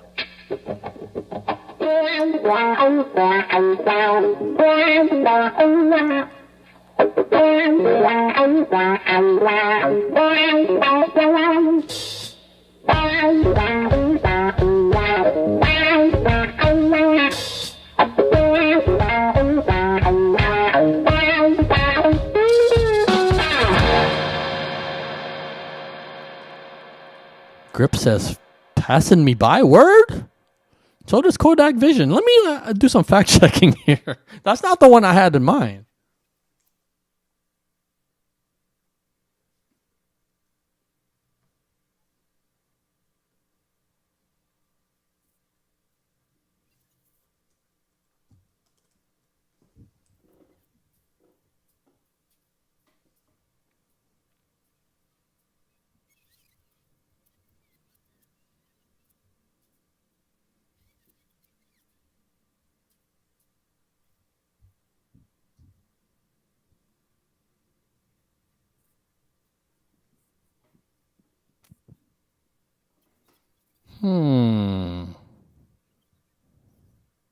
I don't see it here.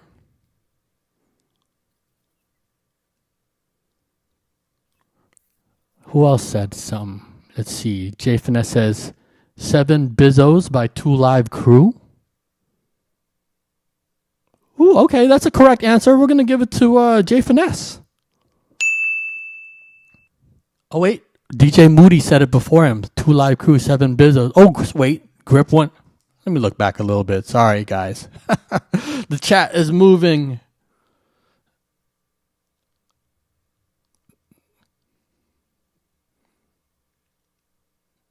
Grip one said it first, I think. Wait, Jay Finesse said 7 Bizzos. I think it was Jay Finesse. Now that I'm looking back, it is Jay Finesse. So yeah, we're gonna give it to Jay Finesse. Oh, check your answer, Bus. Let me expand this chat right quick because it's too small.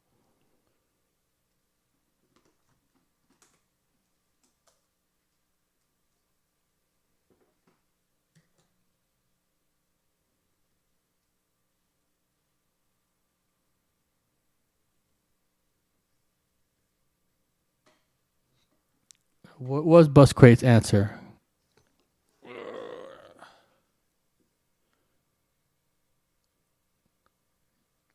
Bus Crate said rap promoter, A Tribe Called Quest. Let me check right quick.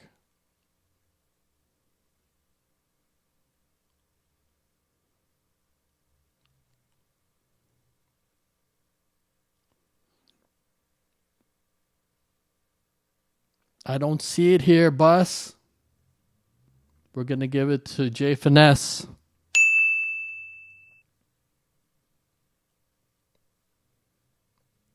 And let me just play the 2 Live Crew.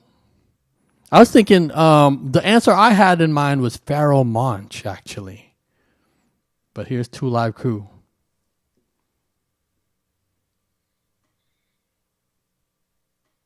Seven Bizzos. 7 days, 7 ways, just too much. 7 Bizzos. Bus got it too. On Monday, that's my lissa. I like to be with. All right, let me look up Rap Promoter right quick.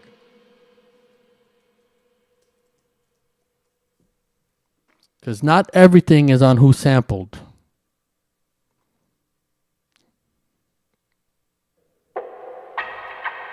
It's a fly love song. To the effect of nothing, effective function is what I don't allow, so let me tell you something. I am a bona fide, not Madison, not a lot of pride. Seem to have Oh, a lot wow. to reside. If my mama is sick, I'm by her bedside. Okay, I think we're gonna have to give the bus. Watch my waist inside, 'cause it's too damn cold outside. See, we're all learning here, you guys. Busgrace is the MVP though, so it only makes sense that he would get it. And it wasn't on Who Sampled at all, but Bus has been doing his homework. So Busgrace is on the board, and mind you, he's using his phone, which there's definitely a lag on your phone. So if you're playing, get on your desktop or laptop. It's a lot faster. Yeah, you lost to your fellow 45 guy, Jay Finesse. But we got many more rounds to go. We got Remshot still in the lead with 2 points, I think. Is this the correct score? Remshot with 2, Busgrace and GLI with 1 apiece. That was a good one, though. Dang, okay. But you're up next, Rob.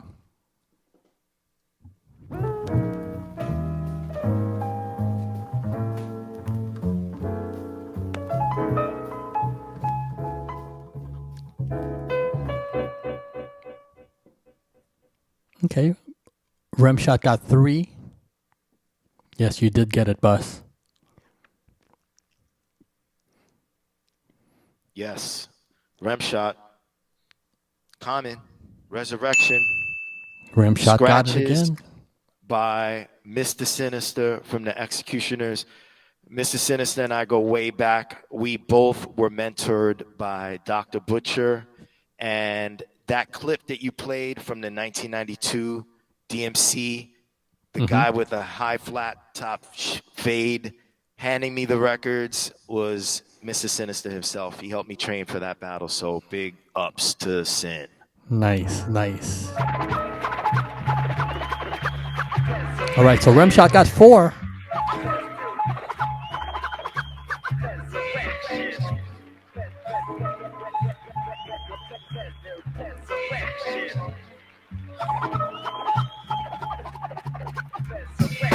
I stagger into gathering, possessed by a pattern that be scattering over the globe.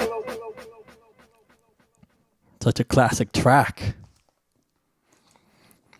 So Remshot got 4, Busgrace and GLI are tied at 1 apiece.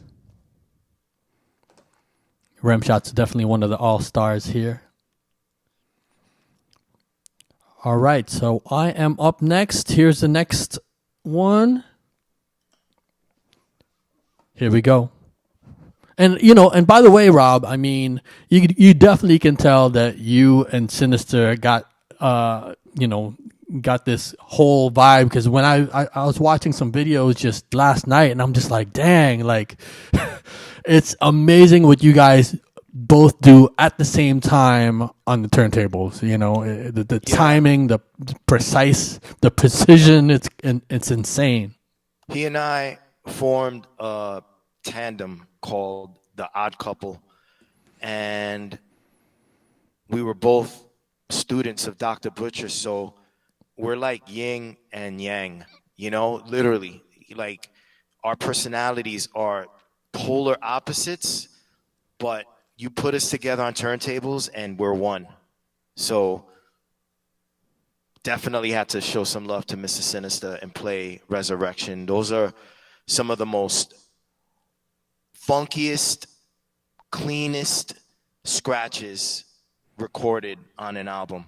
They're classic. So if you're into scratching, you know, back in the 90s, 80s, scratching played a huge role in the music that we heard. And if you like hearing scratches in the chorus sections of hip-hop and you haven't listened to the Resurrection album by Common, check it out. The scratches are really dope. Word up. Definitely. So, all right. So I'm up next. Here's the next one. We got Remshot with 4, Busgrace GLI with 1 apiece.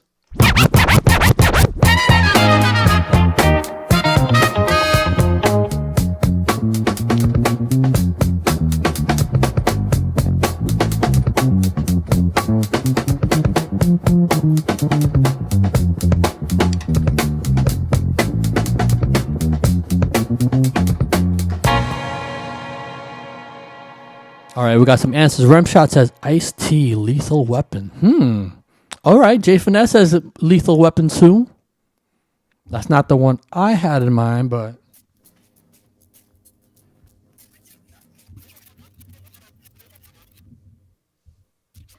let me see all the answers here.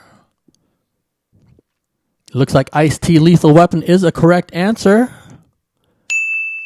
That's not the one I had in mind, but yeah, we'll accept that one. Ice-T, My Lethal Weapon. I'll let me play Lethal Weapon right quick. Here we go. The weapon boy riding the apocalypse. If you're in my way, delay beneath the ground soon. Violence is my business, fool. The microphone is doom. Mission massacre all punks as I bust cats. Peeling your back, my ammunition, hollow point raps. You try to run, that makes it even more fun. I just hold lamp and damp you with the shotgun. Cops try to flex, but guns they'll never find. My lethal weapon, mine. Dope.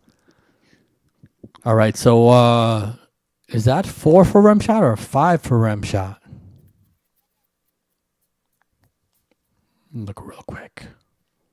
I think that might be 5.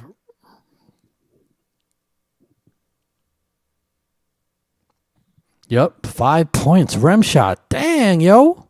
Okay. Then GLI and Bus Crates with 1 apiece.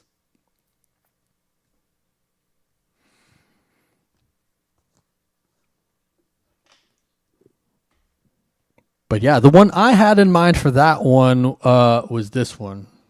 Just play it.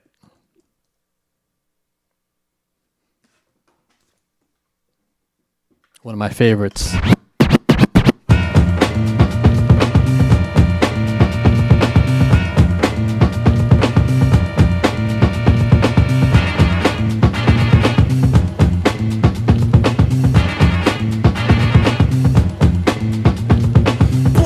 Get with this, cause you can't diss this. I'm burning your ass like syphilis. A fast brother, you're just a lover with a slow hand. I freeze them Z's at the frosty snowman. No man withstands the pain of brain cell phase. A hell razor cut like a laser. Polo blaze apart inside the arms. Dr. Butcher, my mentor, does the scratches at the end.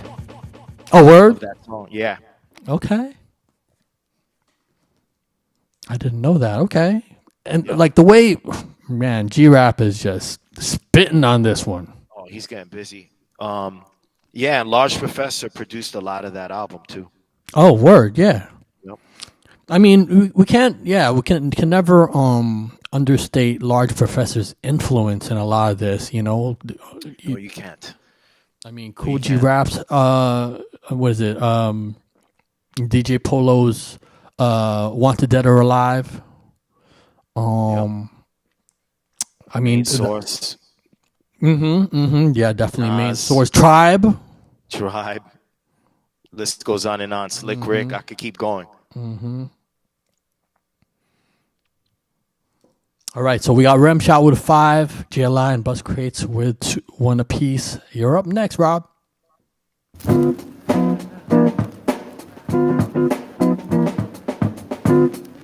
Thank you for the bits, evocative.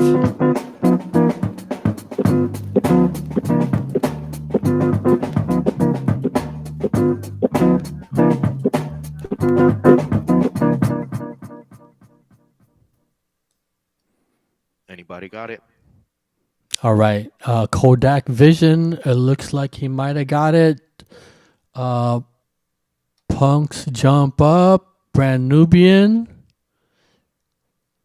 Remshot says De La Soul Biddies in the BK Lounge. That's also an acceptable answer. There's tons that sampled this joint. But we're going to go with Kodak Vision. He was the first one. So we're going to give it to him.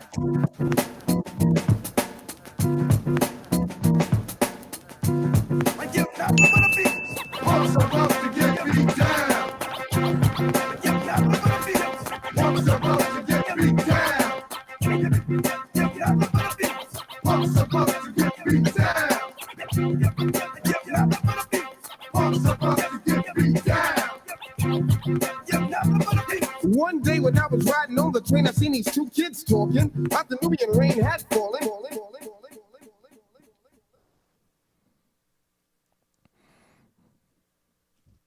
Now that song wouldn't get a pass today. They got in trouble, with the gay community over that song. Yeah, we live in a different time. Word Hip hop up. is also, I feel like, a really interesting reflection of the different generations. True. And there was a time where like you could use certain words and jargon in music and it not get bleeped out, and we've evolved, right? And you have to be respectful of people and the differences between people. The interesting thing to me though about that, Ren, is how the N-word is still used without Facts. a problem, True. And to me, that's a very big contradiction. And, Oh, yeah. We could get into the politics behind that, but, That's true. I feel as though our culture isn't our culture anymore. You know what I mean? And I think that has a lot to do with why certain words are being omitted now from music, which is totally understandable. I get it. And why other words are still being allowed. I That's think true. it's a reflection of the fact that, we're not necessarily in control of this the way we used to. But, I don't want to get too political on you. No, I feel you. And Jay Finesse says on television too. Yeah, and that's true. You could say the actual word bitch on television, but, It's deep. It's Yeah. deep, man. Yeah. It's deep. What's going on with hip hop right now, and the fact that it's happening in plain sight, right in front of us, and the majority are being quiet and not saying anything and letting it go down. It's really interesting to see it play out. Word up. All right, so we got Remshot with 5 points. Bus Crates, GLI, and Kodak Vision got now 1 apiece. And here's my next one.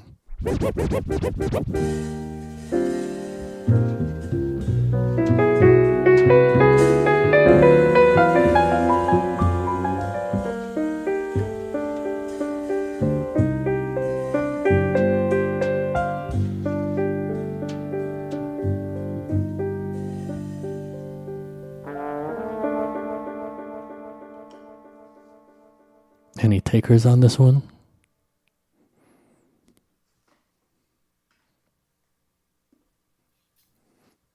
Should I run it back? I think I might have stumped y'all.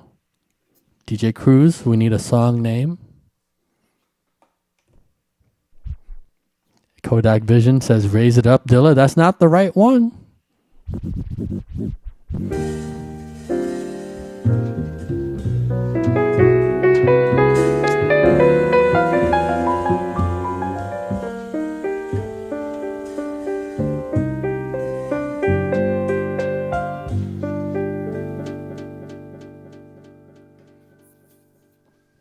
Bus probably knows this one. Should I run back just the actual sample, or do I just stump y'all? Here's the actual. Here we go. Well, I'll do it one more time. This is the actual sample right here.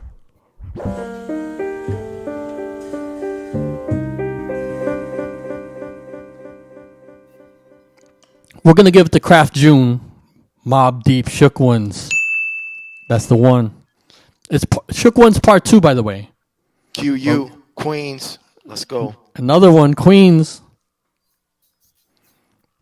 Queens is definitely representing on our playlist today. And I remember hearing just a little bit off topic, but back to Nas, I remember seeing a interview with Nas and how he would say that they would argue all the time who were the best MCs. It would be between G-Rap, Rakim, and Big Daddy Kane. Yeah, those three. You could throw in KRS-One even too. To me, KRS, Kane, Rakim, and G-Rap were the quintessential prototypical MC rapper from the year, let's say, 88 to 91. And then Nas started a bubble, and other rappers from the 90s. But those four, to me, if you had a Mount Rush, I think it's not fair to say, well, just one Mount Rushmore. I think the fair thing to say is like a Mount Rushmore for each generation, because each generation contributed to No doubt. hip hop as far as rapping, DJing, breaking, right? So as far as rapping, MCing, for their generation, I would say the Mount Rushmore guys would be, in my opinion, G-Rap, Rakim, Kane, and KRS, really. And it's only, I think, 4 faces on Mount Rushmore, right? Yes. I think it's 4 faces. So, if you had 5 faces, then I'd put Chuck D as the 5th face. Yeah. But, yeah. That's the only other one I was thinking as well. Yeah. And shout out to Chuck D. He has he's hosting, he's narrating a new PBS documentary called Fight the Power. The first one came out last week. It's going to be a series. Next one's coming up this week. But if you haven't seen it yet, make sure you check that out. It's available on YouTube. It's also, I also posted it on our TrueSchool.com webpage, and so make sure you check that documentary out if you're into hip hop history and music documentaries, which I am. I watch all the documentaries. I try to get my, I'm just a big fan of documentaries. So here's Shook Ones. Word up, son. Word. Yeah. To all the killers and the $100 billers.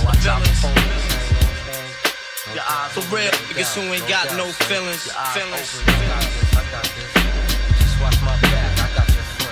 Check it out now.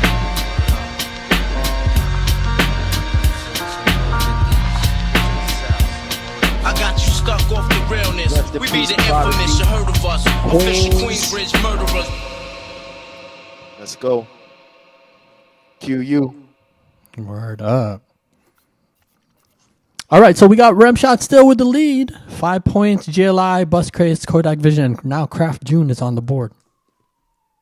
You're up next, Rob.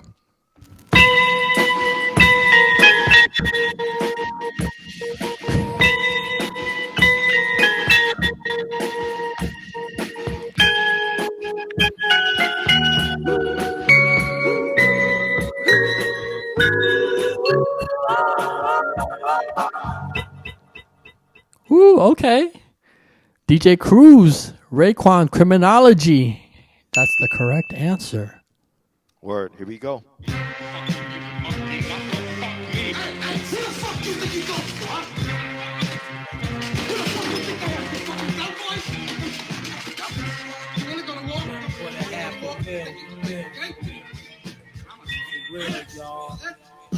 Taking you on another one. Julio Iglesias. Make it cream like that, nigga. Yo, first of all, some speak the arson. Many brothers I be sparking and busting mad like inside the dark. Call me Dose. There you go. Raekwon, Criminology is the correct answer. RZA's a beast. He's a beast, man. He changed sampling and production. His style was just so unorthodox, and like, whereas you had Large Professor, Pete Rock, Q-Tip, that had this like very polished, super clean approach to production, RZA was just like rough around the edges, and you listen to a lot of his beats, like you hear like what I think are like mistakes, but it works with the music and it works with that Wu-Tang sound and all that grittiness that producers like Just Blaze, for example, give you in a lot of their production now came from RZA. So RZA is like, I wouldn't even say unsung. I think he does get his credit. People know how important he is to hip hop and production in general. Right, and I'm glad. I'm glad they have a whole series that the younger generation can look to like to learn some of their history, which is pretty dope, and keeps them kind of definitely relevant. And the other part is like when I first heard the Wu-Tang album. I went to Stony Brook for a semester. I actually grew up in the suburbs of New York, but like when I first heard the Wu-Tang album, it totally reminded me. My roommate, he was from Brooklyn, and he would come back. He'd have all these pause tapes, and everybody, was circulating. They would just take the best of everybody else's pause tapes, right? And it was recorded off the radio, wherever it was recorded from. He always had all these pause tapes of all the best shit. And when I first heard the album, I was like, it sounded like a pause tape with all the interludes, with how it was coming in each song. I was like, wow, it was just like nothing I've ever heard before. It's like RZA broke the rules. Yeah. And you could tell that he was working without boundaries and letting things fly. And if it wasn't perfect, it's okay. We'll make that imperfection a part of the music. Mm-hmm. Yeah. Sometimes you'll even hear the snap crackle of the vinyl that he's sampling. Of the vinyl, like the loops. Some of the loops are like offbeat. I don't know if it was like he truncated certain sections of songs, because I know he used the SP1200 for a lot of his beats, and on the SP1200 you could truncate a section of a song and kind of chop off the ends so that it's perfectly looping once you trigger it, right? And put it in song mode on the SP1200. And some of his beats were just like tripping over each other. The one would start like a split second late, but it just worked. And the genius of RZA is the imperfection, Word up. And it's also like Dilla Month, and he also gets a lot of credit for never quantizing and taking those like happy mistakes and making them into magic. All right, here's the next one, y'all. We got still Remshot still leading the pack with 5 points, but GLI, Bus Crates, Kodak Vision, Kraft June, and DJ Cruz are now on the board. Here we go.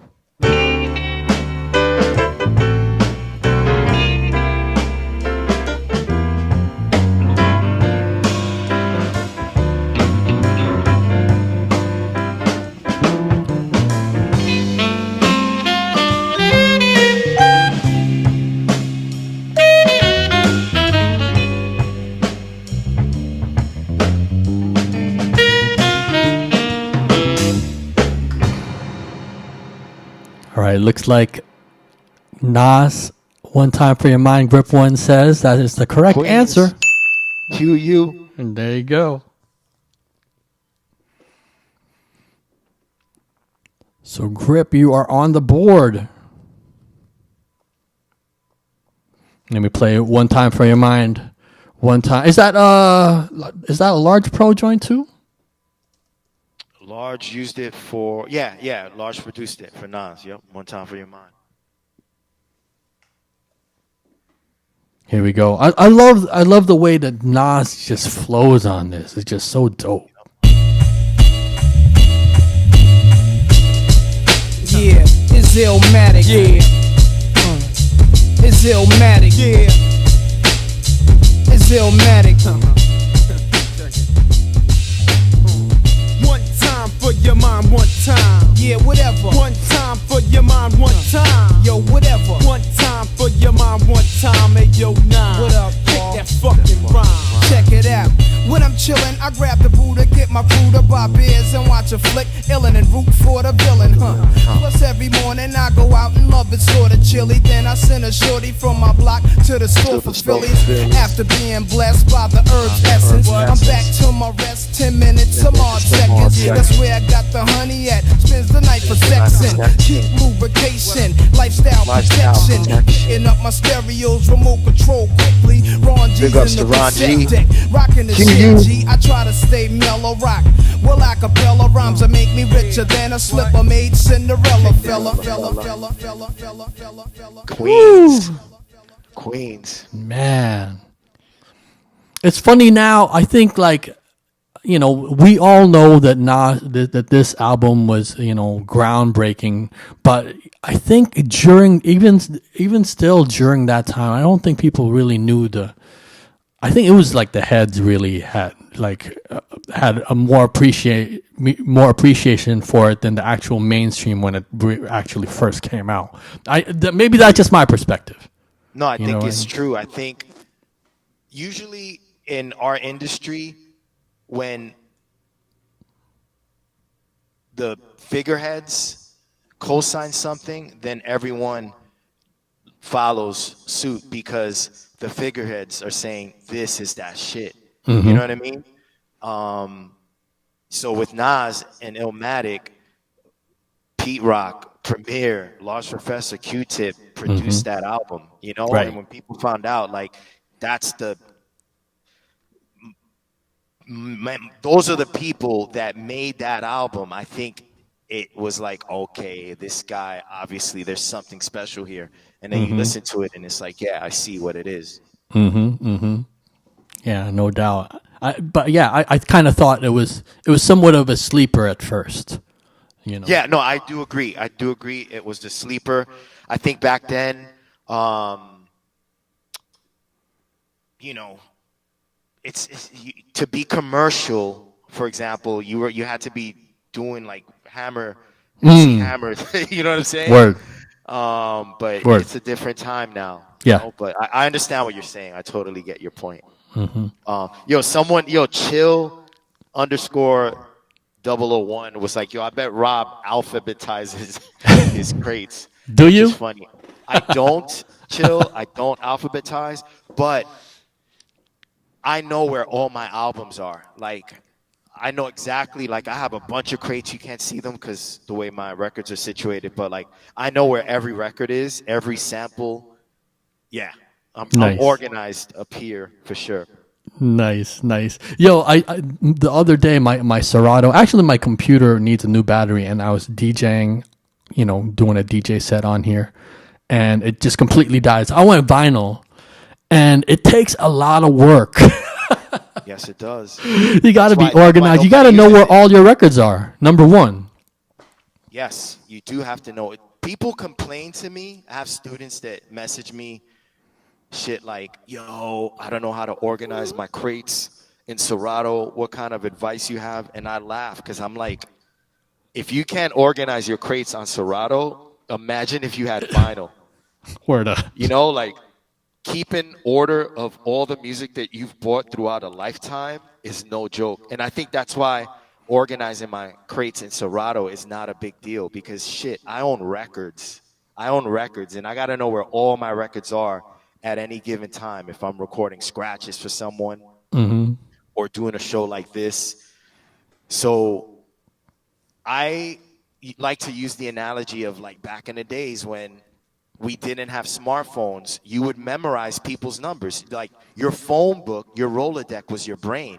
And you would rack off people's numbers with ease. Oh, I'm going to call this chick tonight, or I'm going to call my boy, and the numbers would just come out. As soon as you pick up the phone and look at the number pad, you know which numbers to press for the person that you were calling. Now I can't even memorize numbers because, like, I'm so used to just looking for the person's name on my iPhone.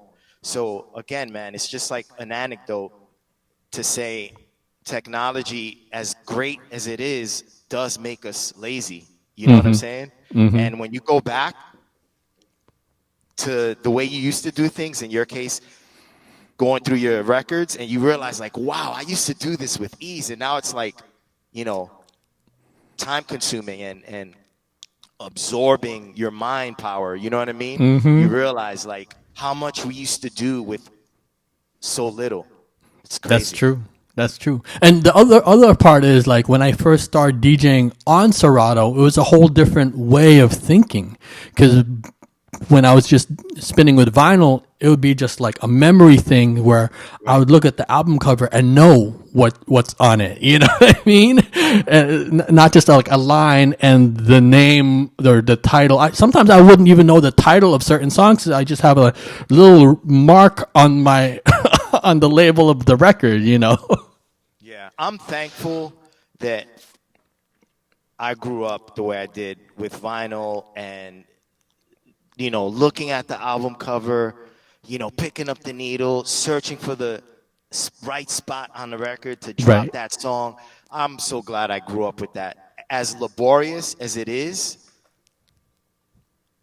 it's fulfilling in a way that scrolling through your computer isn't. Yeah, no doubt. I mean, I that's the one thing that I wish Serato had, was some sort of visual cue. You know? All right, but the Remshot's still in the lead, 5 points. GLI got 1. Bus Crates, Kodak Vision, Craft June, DJ Cruise, and Grip all have 1 apiece. And who's up next? That's where I kind of lost track. I think I'm next. Okay, sounds good. All right, let's see if you guys get this one.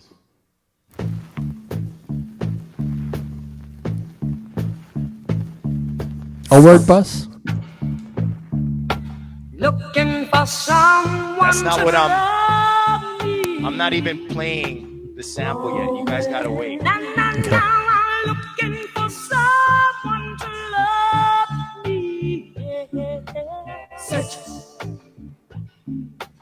I need somebody to love me. Yeah. Oh, yeah. Stax is the label.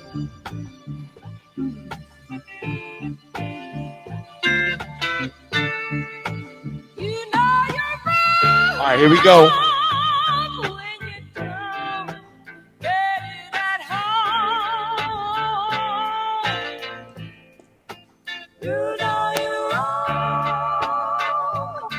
All right, so the sample's about to play right now.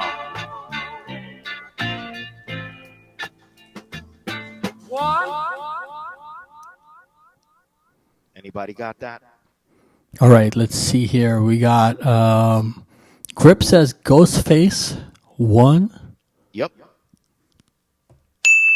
Back. Yes, yes, y'all. Fake, yeah. Mask Avengers. I'm here to sharpen your sword. Produced by Juju from the Beat Nuts. Oh, dope. Scream on it, yo.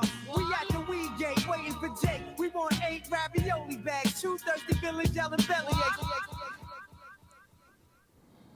Yeah, a lot of people think RZA produced that one, but that's my homie Juju from the Beat Nuts. That guy's a beast on production. Dope. I didn't even know that. Does Psycho Les also produce? Yeah, Les is crazy. I mean, Les and I started to learn production at the same time because Les was actually my partner, my DJ partner. He and I trained under my brother. And so we would go record digging together. We were 12, 13 years old, taking the 7 train from Jackson Heights, Queens to Times Square, you know, hookers, drug dealers, scammers, playing 3-Card Monte. And we're these like adolescent kids just wanting to hit up Music Factory on Times Square and dig for records. So he and I learned how to dig together, and we taught each other a lot with regards to hip hop. We used to break together. We used to go to USA roller skating rink and battle dudes from like the Bronx and Brooklyn. Nice. We were all about hip hop. And so when Les started to gravitate away from DJing and towards production, I was right there with him. He had this Casio keyboard that used to sample. And what I loved about Psycho Les was he was really, the ingenuity that he had was amazing. He was super resourceful the Casio keyboard that he would learn how to sample on had but so much sample time. I think it might have had like 5 seconds of sample time. So he would play songs on 45 so that the sample time wouldn't run out because it's playing on 45. And then he would find the key on the keyboard that would play it at the speed that he wanted. And he would like loop, he would loop shit. We would fucking write raps, make these demos, and then we used to look at the back cover of these records, find the number to the record label and call them and be like, yo, we got demos. We want to send you demos. And they would give us their address to the record label. We would send the demos and we would never hear from them. And I'm talking, this is like mid 80s, Psycho Les and myself. And another cool anecdote about Les is we actually, when we made it to our senior year in high school, we released a single. It was a group called 224, Too Bad to Be For Real. And the group consisted of myself, I was the DJ, Psycho Les was the producer, my brother was one of the rappers, and my brother's friend, my boy JMD from Philly, was another rapper. And we actually released a single that got some airplay on like college radio back in like 1988. Oh, wow. So people, they think of me and what comes to mind is Executioners, Akinelli, but I've been doing this for even before then.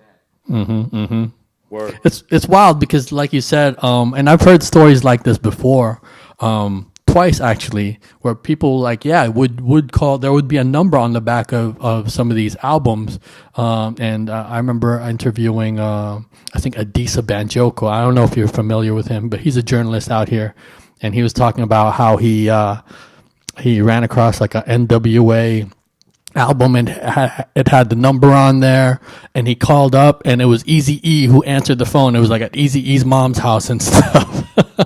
That's crazy. Yeah. Or like when I used to sell mixtapes in the mid 90s, my first mixtape was called Soulful Fruit, and Peanut Butter Wolf from the West Coast actually pressed up vinyl of the mixtape and released it, distributed this mixtape of mine on wax, which was unheard of in the mid 90s. You just had cassette tapes that you would drop off different record stores.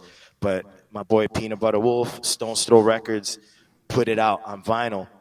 Dope. And the reason I reference that is because it started off as a mixtape, and on the tape, my beeper number was on there in case you wanted to order more, or you were just like a random fan and wanted to buy a tape from me personally, and you would send me a check, and then I would mail you the cassette tape.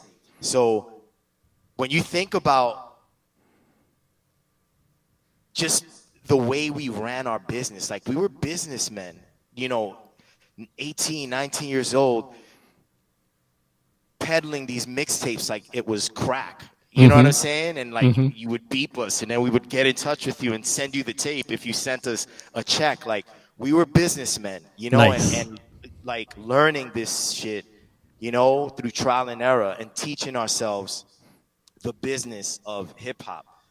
And I credit those days to the longevity that I've had. You know what I mean? Like, and the experiences of like getting jerked and all that shit and not getting paid what I deserve for scratches and shit. Like all that helped me understand how to conduct myself as a business person today. And I think that has a lot to do with why Brolic Army DJ School is so successful, why the Rob Swift brand is so successful. I learned a lot about hip hop being more than just music and art. It's a business now as well. And if it's great to be creative, but you have to understand the business. Yeah, no doubt. Some people are saying, Rubik's Uno says that they got the Soulful Fruit on vinyl. Kodak Vision also says he got Soulful Fruit, had a dope Razel track, among many others. Yeah. Thanks for the support. Dope. All right, so I think I also got a few. I think I got the Ableist. I got like I forget which one. This brown cover with a CD. It was like a mixed CD. What is it called? I've put out so much stuff, man. From mixtapes to solo albums. It's hard to keep track. Yeah, let me just because there was the Ableist, and then there was, which one was it? Under the Influence, yeah, from 6 Degrees Records. I actually got that. Yeah, I'm really proud of that one because it was so Latin infused. You know, like I'm Colombian. My parents, both of them, were born in Colombia. My dad's from Chocó, Quibdó, Colombia. My mom is from Cali. And so doing a mixtape that, I guess, channeled that Latin blood in me through the music, for me, was important to do. And Under the Influence was probably the mixtape that I'm probably most proud of because it was about my Latin heritage. Even though Soulful Fruit was the first one, and it's the one that most people reference. Dope. And the other part, that when I'm looking at the track list right now, the one thing that for me that stands out is you have this artist named Bobby Cespedes. Yes. And I only know about Bobby because she lives in Oakland. And last year I was somebody hired me to film she does these kind of lessons on what is the name of this of the music that or the type of chanting that she does, like with the orishas and stuff like that. But she teaches this online. She does it every week, and so I was tasked to do a live stream for her, and she's like one of these OGs. Yeah, passing on the knowledge and the culture to the next generation, and it's just like, so when I saw that, I was like, oh wow, that's dope, And can you just tell me like what possessed you, or what was your why did she get included in this mix? So she was signed to 6 Degrees. Oh, word. Okay. Right. So a lot of the music that I used was a part of their catalog. Oh, dope. Okay. Nice. All right. So I'm up next. Here's the next one, y'all. We still got Remshot to beat. He's got 5 GLI Bus Crates. Bus Crates giving up his point to Jay Finesse. That's some good sportsmanship right there. Kodak Vision, Craft June, DJ Cruz, and Grip One got 2 now. So here we go.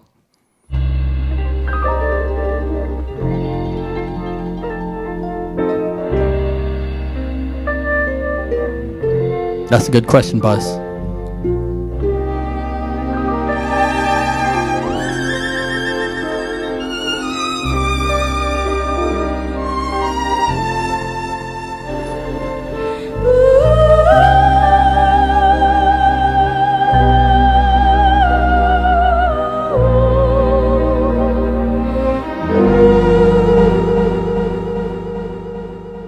Remshot got it again. Pharoah Monch, Truth is the correct answer. Damn, Remshot. Pharoah Monch, Queens, South Side. Yep, that features Talib Kweli and Common on that song.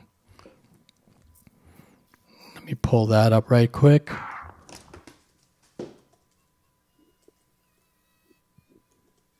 But Bus Crates had a question for you. He was saying, how was it working with Bob James? Amazing.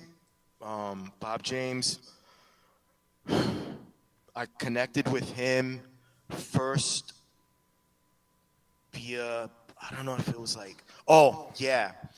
So I don't forget how, but there was a colleague of his, a guy named Simon, who was aware of my work and wanted to connect me with Bob James because this guy Simon was putting together a compilation album of jazz artists and DJs. So I'm in the studio, taking my records out, getting ready to study this piece that I'm going to be scratching on and that Bob James is going to be playing piano on. And after about a half hour or so of chilling here at the studio, getting my shit together, in comes Bob James. And anyone that's a DJ or if you're a producer, you know how important Bob James is to hip hop. To me, he's just as important as James Brown or any other sampled artist. He's the heart and soul of this music, along with, again, people like James Brown and other artists that Parliament right now. Meters. Parliament, exactly. Parliament, the Meters, exactly. But with regards to Bob James, the thing that was just incredible for me is that I'm in this session that Bob James just walked into, and the first songs that I started learning how to loop and scratch and drop were Bob James songs like Nautilus and Take Me to Mardi Gras. And now I'm like in a session with this guy. So we completed the song, we talked, we got along, and it was such an amazing experience and friendly and just cool and fun that we switched numbers and we would keep in touch and literally just have phone conversations. And once, I would say maybe a few months after or a year later, maybe even, he called me and was like, Rob, if I send a car for you, would you be willing to drive up to Westchester, New York, where he lived at the time, to my home studio and work on some stuff for me? And I was like, hell yeah. And sure enough, he sent the car for me, and I drove up 45 minutes to Westchester and sat at Bob James' home with him and his engineer, ate for like the whole day and did scratches for him on a project that he was working on. And by then it was like we were just friends. And it's a surreal experience, again, coming from my background of scratching his music. And now I'm in this guy's house working on music with him. And again, the relationship grew even stronger from there. And he started touring, and he brought me on a road with him, and we toured together. We even put together it's called the BJ McSwift was the name of the trio, and it was Bob James on piano, Dave McMurray on saxophone, and Rob Swift on turntables. And we toured Japan, and I just have so many fond memories of collaborating with Bob James, interacting with him just as a friend. And so that's how it was working with him. It was more of a friendship that we developed, and not just this, musician relationship that most artists have with each other, right? We started off as, oh yeah, you're a DJ, you're Bob James, to friends touring together and talking about music and helping each other grow. Dope. And I've definitely, I've been watching some of those videos of you and Bob James performing together, and it's wild because just from the performance aspect and just how live, and just you could tell that it's improvised. A lot of the stuff that you guys were doing, it was just like he would drop out a little bit so you could, and then, or sometimes you would fade out a little bit so he could, play and be the focus, and it was just kind of like back and forth, and and you just really, as a musician, have to, that's what you do as a musician, but as a turntablist or just as a DJ, you're usually listening to your own music and what you're playing, but as a part of a band, you have to be a really good listener. That's what jazz is. It's an intuitive form of playing.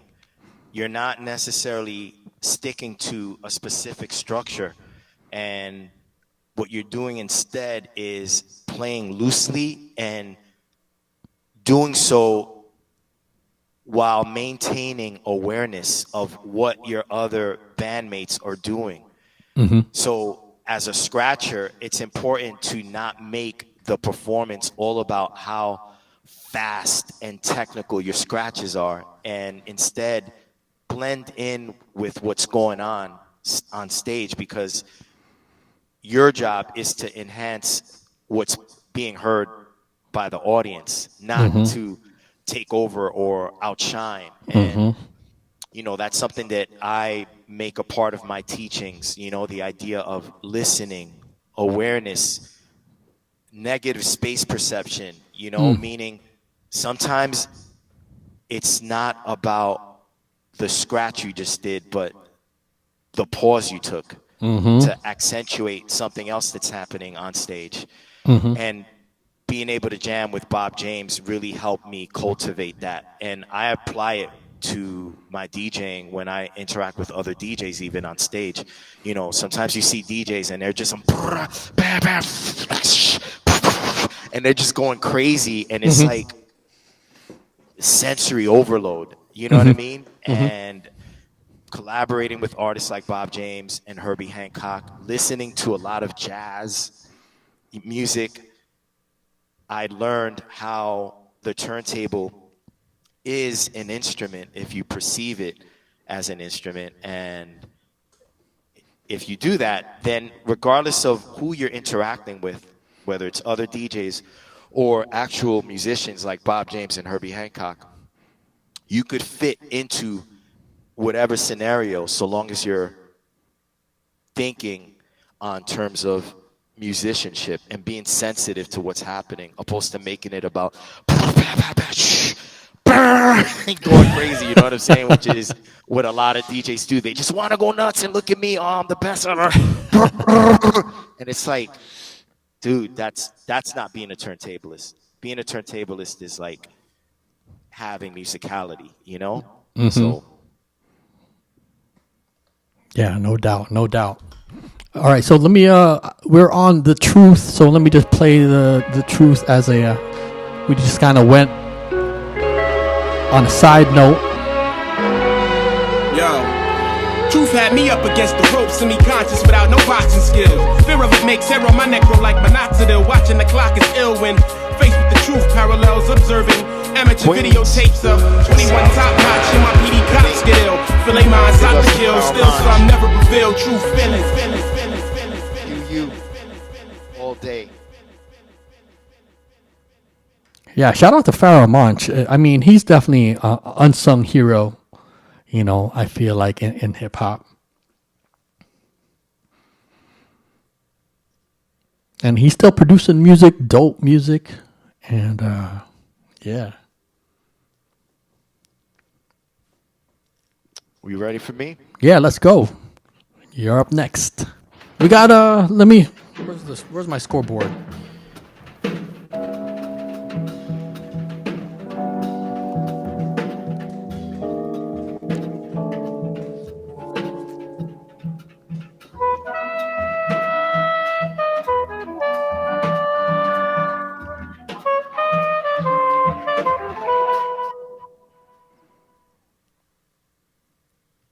Remshot says A Tribe Called Quest Jazz.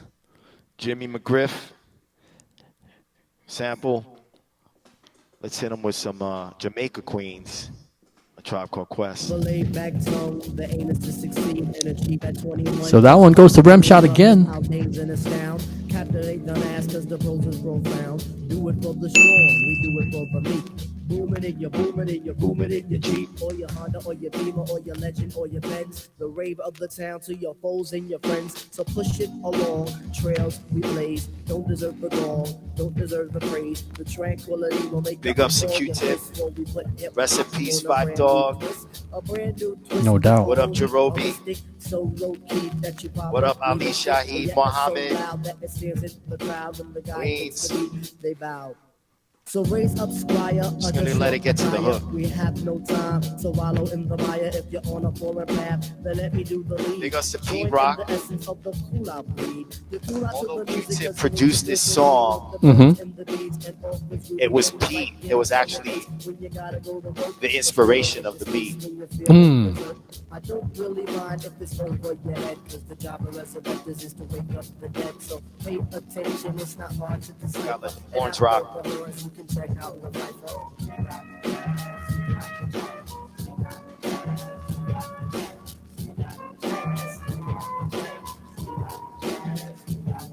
Competition, the best to come side. Wait.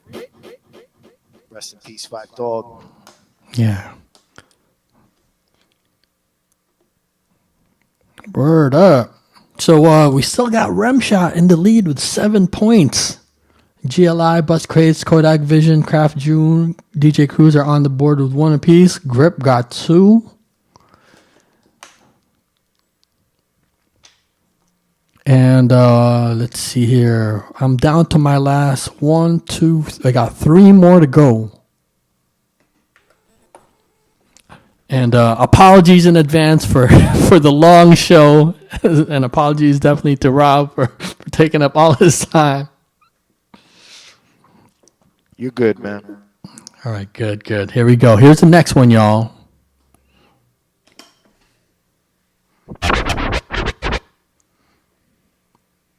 Right. Oh, yeah. Bus Crates gave his point to Jay Finesse.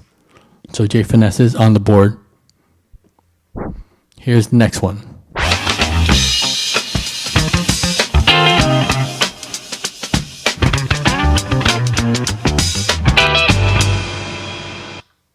That was a quick one.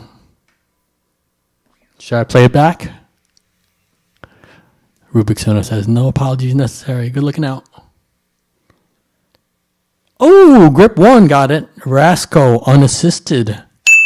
That is the correct answer. It was just that little quick.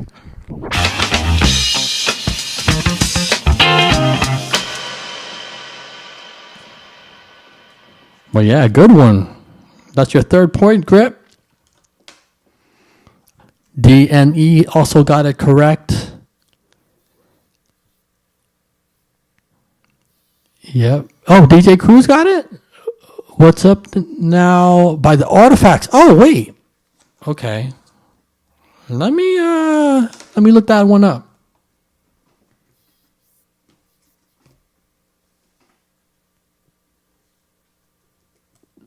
Just let me know when you're ready for me. Okay.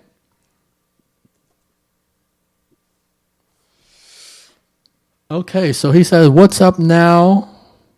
Sampled that one. Let's check it out.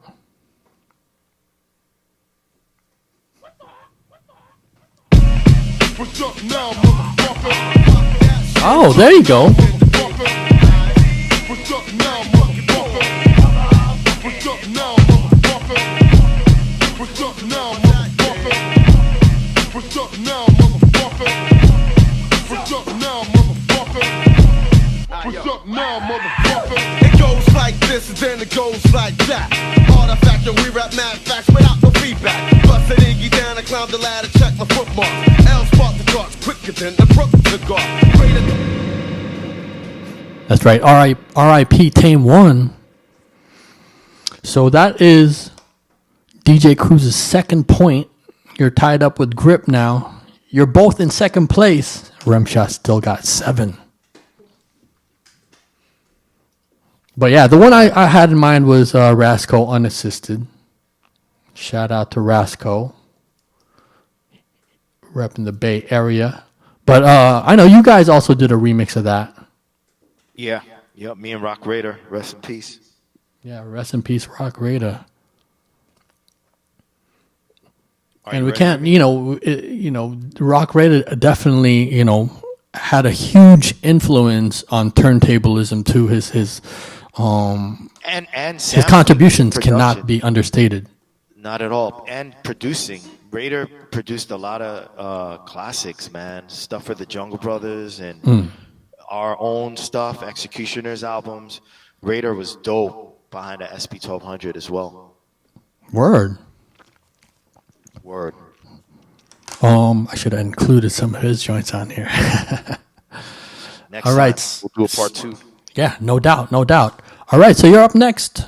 We still got All right, Rem this is Shot going to to be beat. difficult. I predict this one is going to take people a while to guess, or it might even stump them.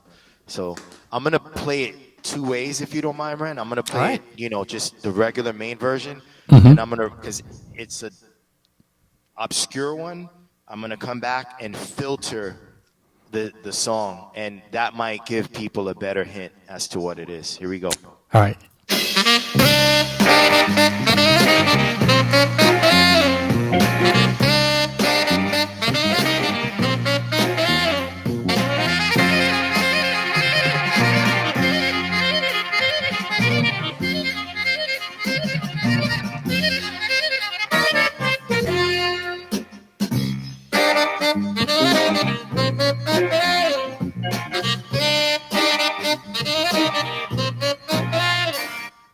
So it looks like I was right, because no one. Ooh. Bus Crates? Grip One. Well, Grip One gave me the artist, but Okay. we need to know who sampled it. We need to know who sampled it, not the artist of the original song. So now I'm gonna play it back and filter the music so that you just hear the bass, and that might give people a better clue as to what it is. Bus Crate says, I and I.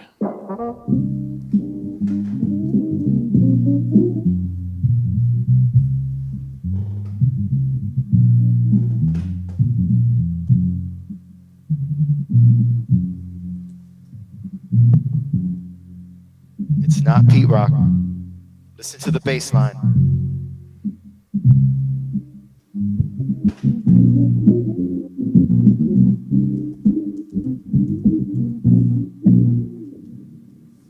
Yeah, no one guessed it, and I'm not surprised. Unless Brent. It sounds familiar to me. Yeah, I could wait another couple of seconds with you. No, let's count it down. If you don't see any correct answers, I'll sound these horns. 5, 4, 3, 2, 1. Wait, hold on. I see an answer here that might be it. Buscrate says curious. Leave him with this. Well, it definitely isn't the song. It's not Live at the Barbecue, and I honestly don't know if Curious George sampled it, but those are not the artists that I had in mind for this song. For Let sure. me do a fact check on that one. Let's see if Curious. I don't think Science Fiction sampled it too.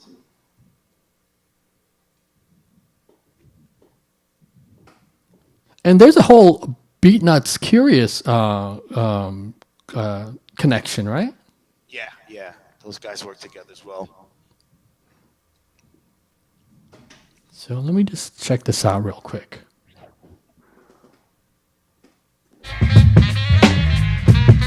Yeah.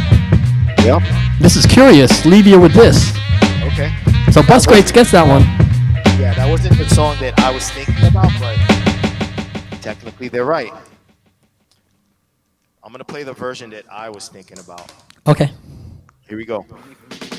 Me play sports, don't place a bet. I'm not the type of guy to run up and down and break out in the sweat. I just make the world sound if I leave it up to James Father to take care of that physical fit shit. Nothing wrong with being overweight, everything's straight. So long as my pockets stay straight. I never participated in gym. I hated the thought. Akinelli, Take the loss to begin. They his say help bring the debut album, Vagina Donna, scratches by DJ Rob Swift. Won't see me on the field with no baseball bat. In case some nigga head got to get cracked. Other than that, I don't plan to run track. Picture me jogging for miles. Come on, kid, it's just not my style. I just talk to girls on the horn. You won't see the ock upstairs putting the butter on his paws. Another athlete bites the dust. Another nigga from Egypt make Egyptian must. Exercise, but it looks like Curious sampled it as well. I was not aware of that. Word up. So Buscrates is on the board for that point right there. So let's see here. So yeah, you said that was the first time you went on tour? Was it with Akinelli? First time I ever toured was with Akinyele. We toured the country with Ice Cube, Snoop Dogg, performed with like 2 Live Crew, Wu-Tang. Like, yeah, it was the heyday of the 90s, and it was an amazing experience getting out on the road, being fresh off winning the DMC, and now on stage cutting it up for money, you know, and not having a panel of judges behind me deciding whether I was good enough to move on to the next round, but doing it and getting off stage and walking home to the hotel with a groupie or getting money, or, you know what I mean? It was just an amazing experience because it's what I wanted to do, which was expand and go beyond the battle culture that I came up in and expose myself to a completely different audience. And it was hip hop. It was quintessential. You're on the road, having fun, doing crazy stuff, hip hop, you know? And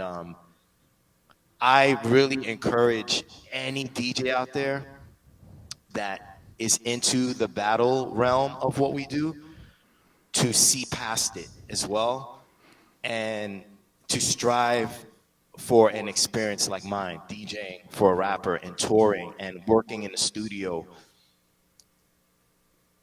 That's something that, like, I feel helped me move into the next realm of this culture, which is the industry part of it. You know what I mean? And I don't necessarily think that I would be in front of you right now doing the show if I was just like this battle DJ and that's it.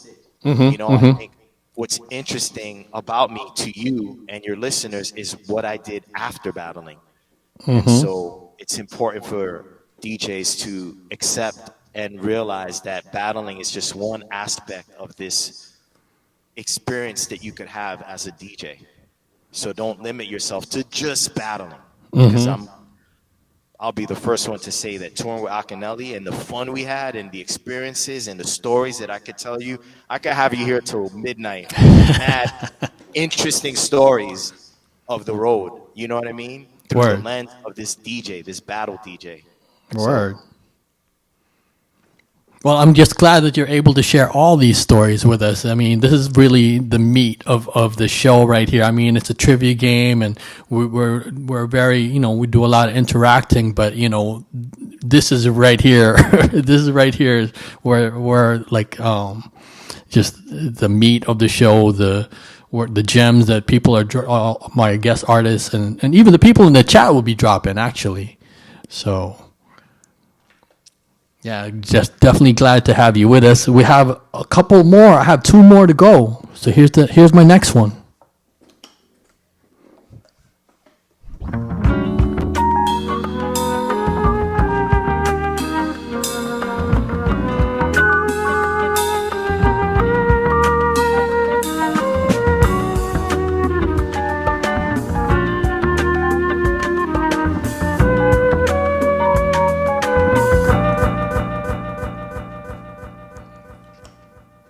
Yeah, I figured this is a hard one. People wouldn't know the name of the song necessarily, but some people are getting the artist. Let's see. Grip One says Tribe to Chase. That is not the correct answer. These are too easy for these dudes, so Weave says. Craft June says Tribe, but we need a name of a song. Remshot doesn't know it either. I think I might have stumped y'all. I'm glad I saved this one for the end here. I'm gonna count it down. 5, 4, 3, 2, 1. Got a stumper. That one. The name of the track that Tribe sampled it on is "Keep It Rollin'." Back to Queens. Yep. Here we go.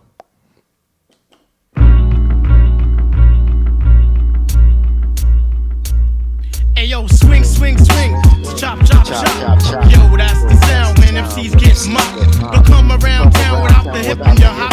When the shit hits the fan, that ass will get dropped.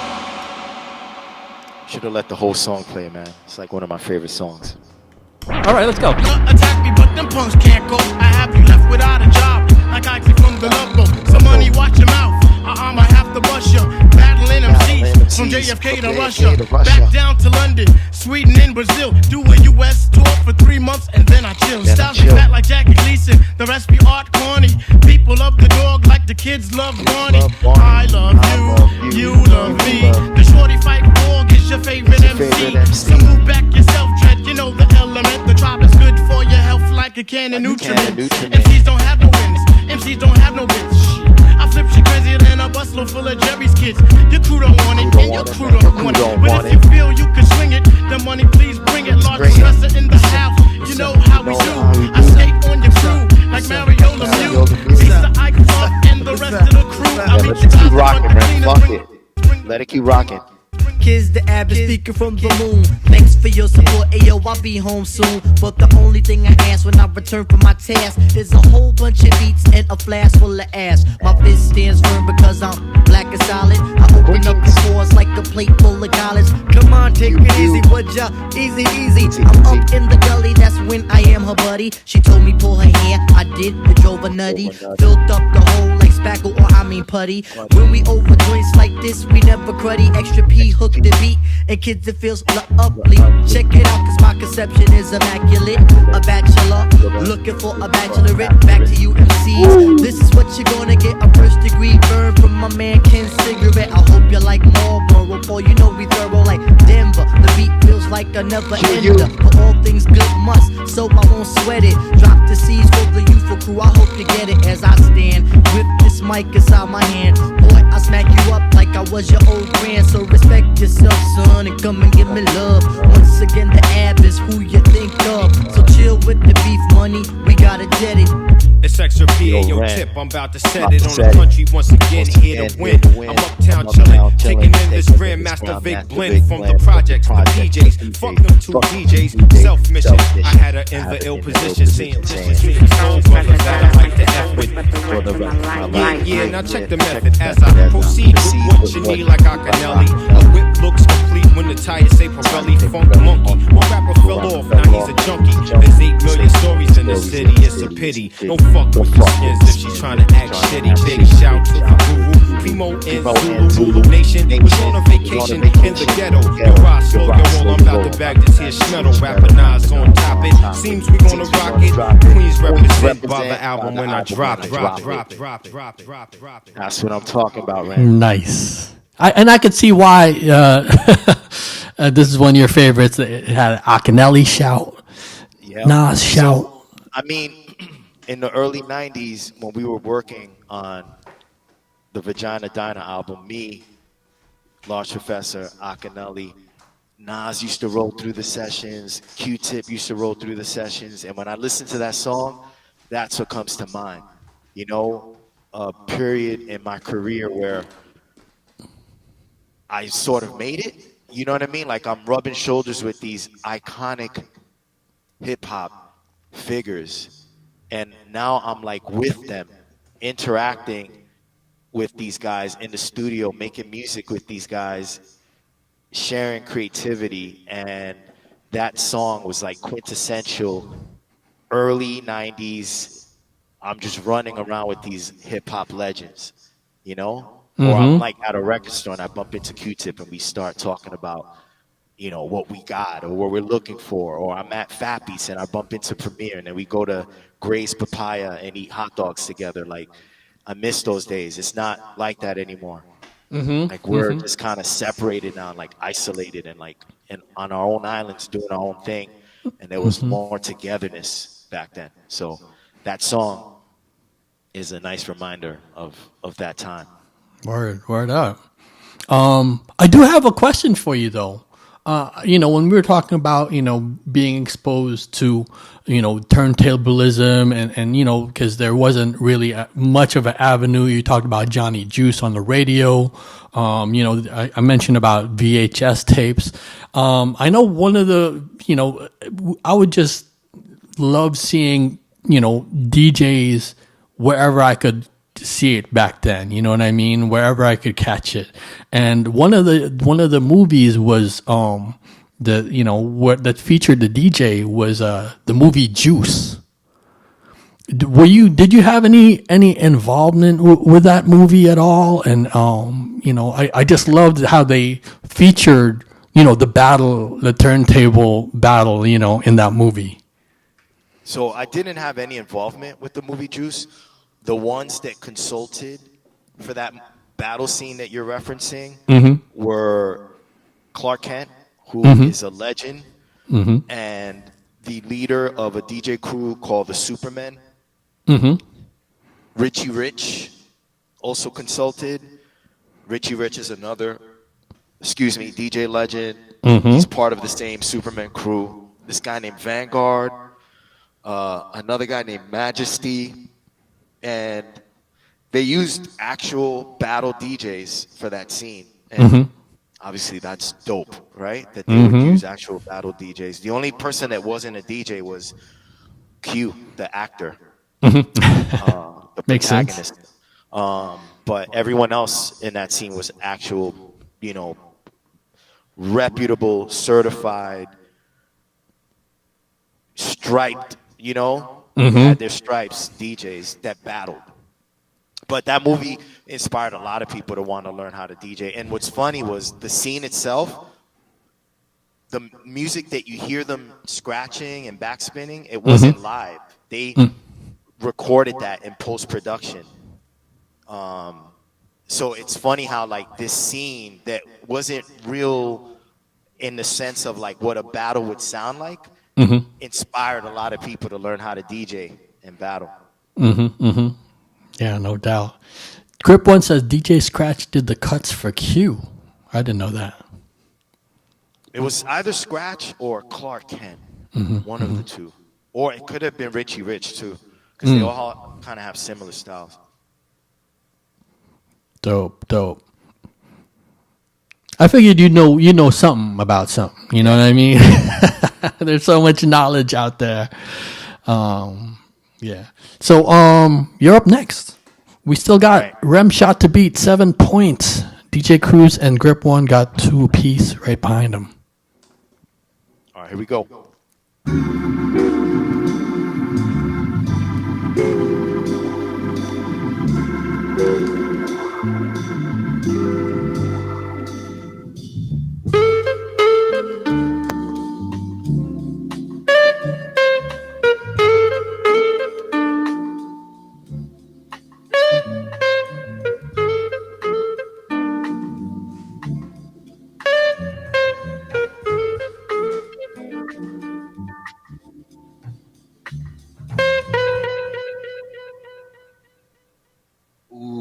Looks like I stumped people with this one. I thought someone was about to answer correctly, but Ren, I think we got him.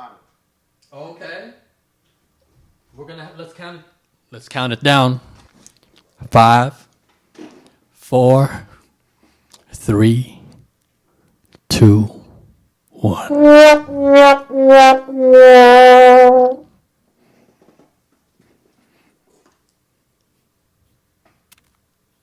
All right, so should I play the actual sampled version? Yeah. All right, here we go.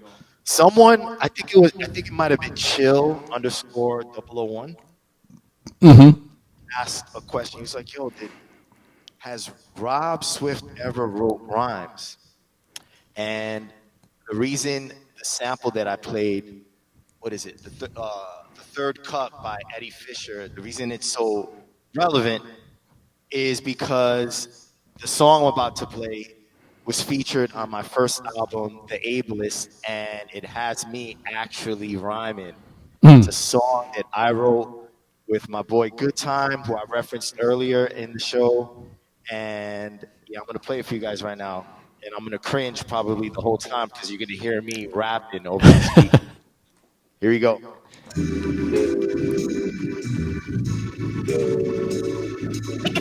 This is like just 2 years back when we were wanted. In the beginning, we was bonded, physically and mentally. But over the years, I see it wasn't meant to be. And as I ask myself, why was it sent to me eventually? I hope you could be a friend to me. So when you call, get the anger out your voice. I'm letting you know that this wasn't my choice. We came together for a reason, not a season or a lifetime. Believe it ain't the right time for us to get back together. Your feelings change from day to day, like weather. I wish you the best in life.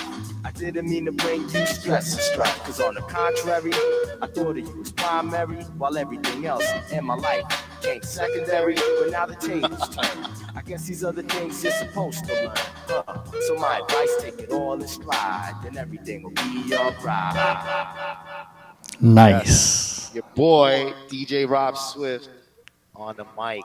I used to write rhymes in the 6th grade with Psycho Les. Like I told you earlier, we used to make demos and send them to record labels. And by 1998, I landed my solo record deal with Asphodel Records, based out of the Bay, actually. And I was like, yo, I wasn't sure if I was going to be able to get another chance to get a label to give me money to record an album. And I was like, yo, I'm rhyming on this album, because who's going to sign me to a record deal rapping, right? And I was like, yo, this is my album. I can do whatever the fuck I want. And I want to hear a song with me rhyming on it. So me and my boy Good Time wrote that. And dope. It's funny to me now, because it's like, you know, I'm not a rapper, but at least I got to do it. You know what I'm saying? And yeah. That's nice. Me. I'm leaving on the Ableist album behind a mic instead of turntables. There you go. So that's the answer was Rob Swift. I'm leaving. He stumped y'all on that one. So we got 2 more, right? I got 1 more. And do you have 1 more? I could go another 2 rounds. Yeah. Oh no, I mean, it looks like I'm on my 10th one, if I'm counting correctly. So that means you should have 1 more. Yeah, I'm ready for another one. Yeah. Okay, cool. So this is my next one.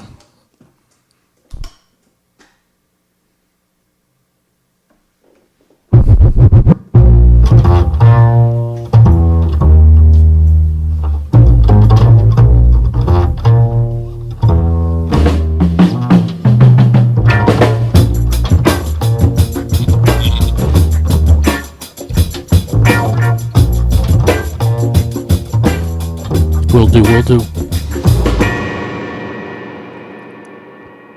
Grip says House of Pain. Who's the man? That is the correct answer. All right. Nice. So Grip, that's your 3rd point. Let me play Who's the Man by House of Pain. And you've collaborated with Everlast, right? I collaborated with Everlast, Cypress Hill, Be Real, too. So dope. Yeah, it's crazy. There's that whole. They're all connected, some way, shape, or form. House of Pain and Cypress Hill and.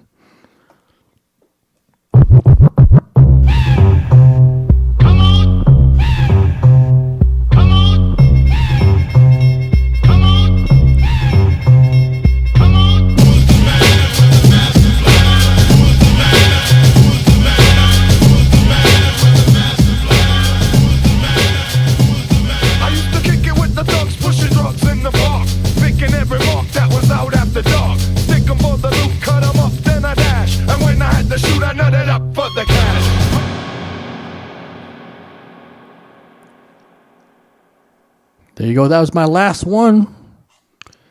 Yeah. And Grip 1 got that last one.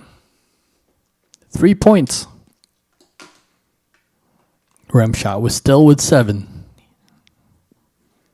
All right. You ready for me? All right, let's do this. All right. This next is the last one, y'all. Yeah, this next and last round has a lot of meaning for me, man. So let's see if someone gets it. And if not, it still has meaning. So I'll break it all down afterwards. Here we go.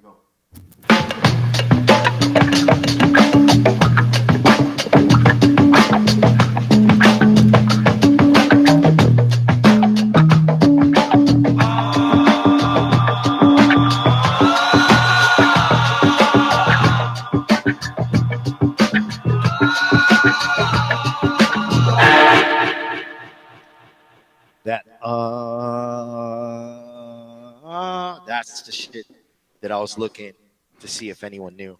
Grip says Cypress Hill Latin lingo. So does DNE. Yes, but it's Remshot who guessed the answer that I was looking for. A Friendly Game of Baseball by Main Source. Oh, okay. So the Cypress Hill sample is at the beginning. Right?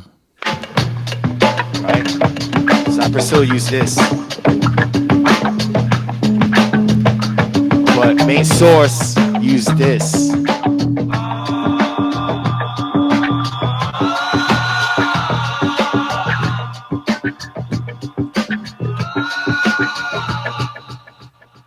And the sample is from Just a Friendly Game of Baseball, Main Source. This album came out in 1991, and there's just so many layers to this album. I personally feel it was one of the last albums that pushed conscious rap. Soon after Main Source dropped Breaking Atoms on Wild Pitch, the music started shifting away from messages filled with positivity to messages filled with gun violence and drugs and alcohol and stuff. And hip hop started changing around the mid 90s. And this specific song is about police brutality. So let's just check it out. Word. Oh shit, another young brother hit. I better go over my man's crib and get the pump. Cause to the cops, shooting brothers is like playing baseball, and they're never in a slump. I guess now we're hearing the Potbelly Lou Donaldson sample here, but in the hook is where you hear the that Mongo sample from Elephant's Memory. I got on black socks, but let him shoot a person from the White Sox. What's the call? Foul ball. Babe Ruth would have made a good cop, but he didn't. Instead, he was a bigot. Dig it. My life is valuable, and I'll protect it like a gem. Instead of cops shooting me, I'm going out shooting them. And let them cough up blood like phlegm. It's grim, but that is my antonym. And legally, they can't take a fall. Yo, check it out. It's just a friendly game of baseball. There you go.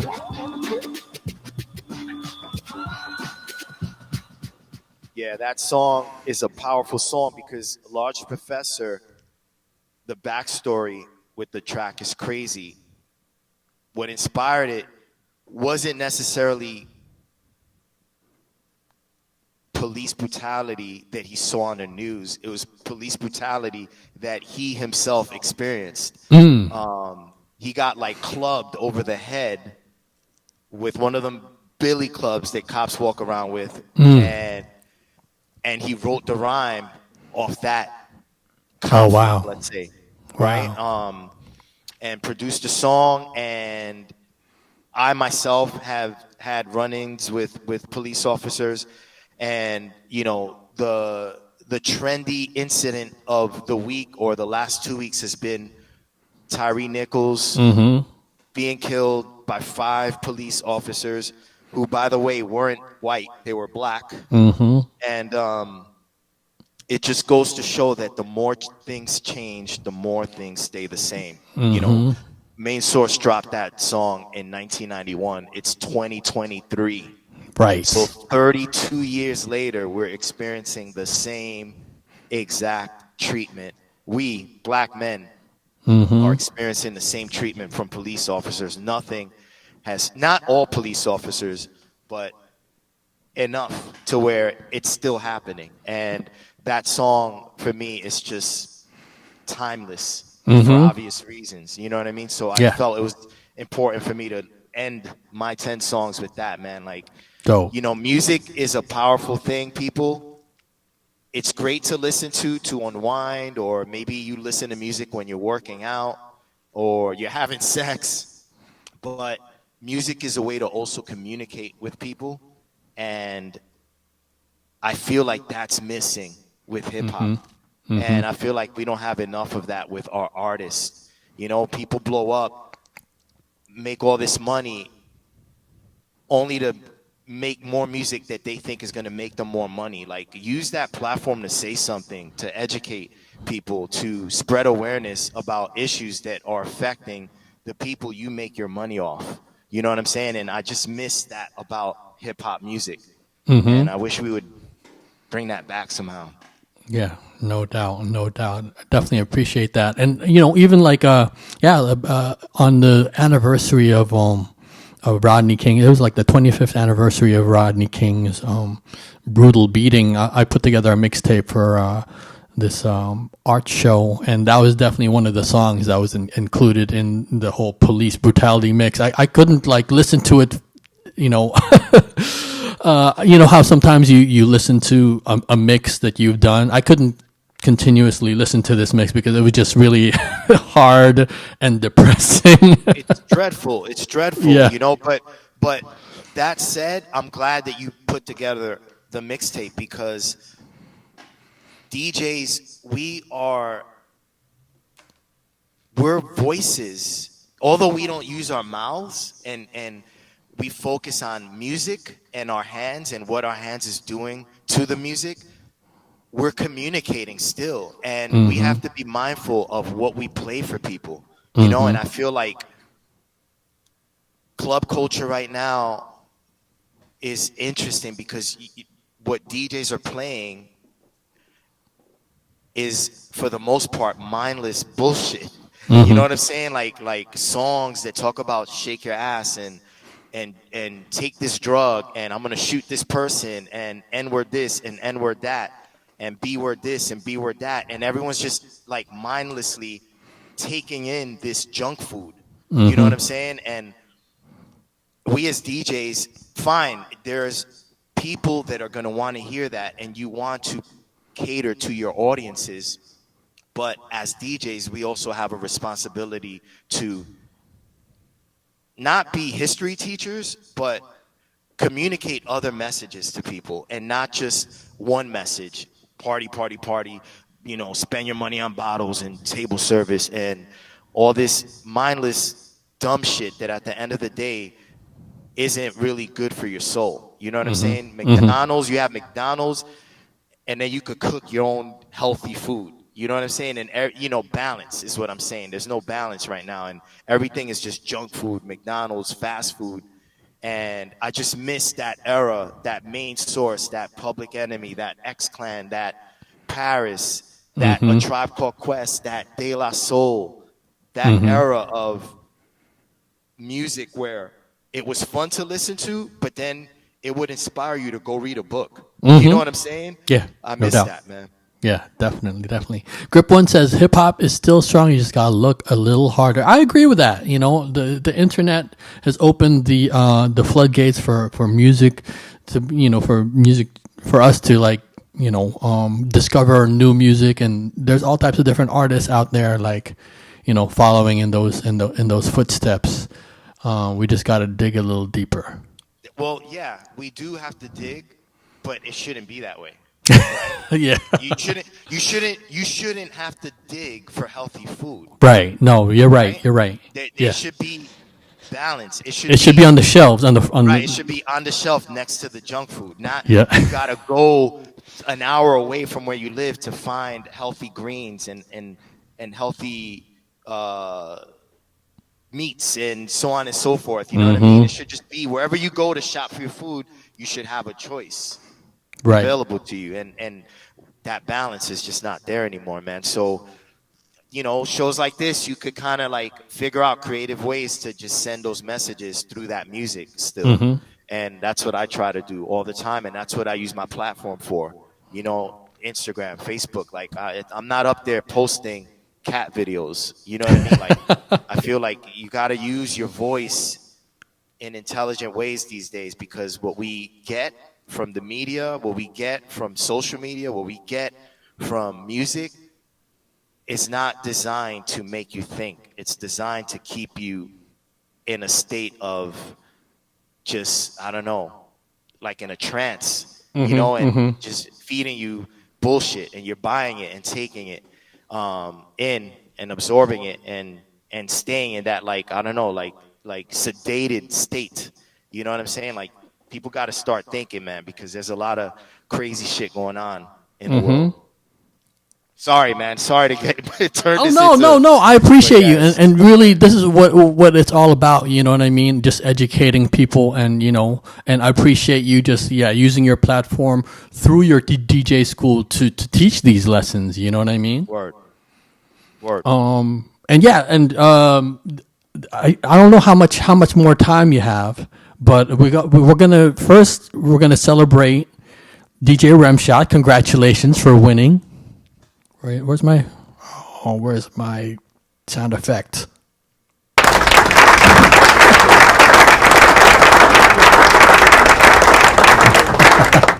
There you go. But there's also something that I found on your IG that was super interesting, especially for the trivia folks. And I was like, I know some of these answers. Let me see if I can find it. Where is it? You had like a whole bunch of trivia questions, and I took a screenshot of it. Maybe I could. Yeah. I did that recently, like a couple of days ago. Oh, okay, you did it a couple of days ago. So let me see if I could actually find the questions. Okay, here it is. Let's see if let's just. I don't know. Can I just spend some time asking some of these and see if anybody knows the answers to these? Ask away. Okay, great. Okay, number 1. Who am I? I'm the inspiration for Grandmaster Flash's name. So you want me to answer? No. I'm asking the chat. So Rob says in his post, the first person to identify the DJs on these 10 slides will win a hoodie. And so these are the questions he had. I'm the inspiration for Grandmaster Flash's name. Remshot says flowers. That's the answer that I had. Is that correct? Yes, that is correct. Grandmaster Flowers from Brooklyn. Nice. All right. Slide number 2. I was among the first to incorporate 2 copies of a record and extend the break part.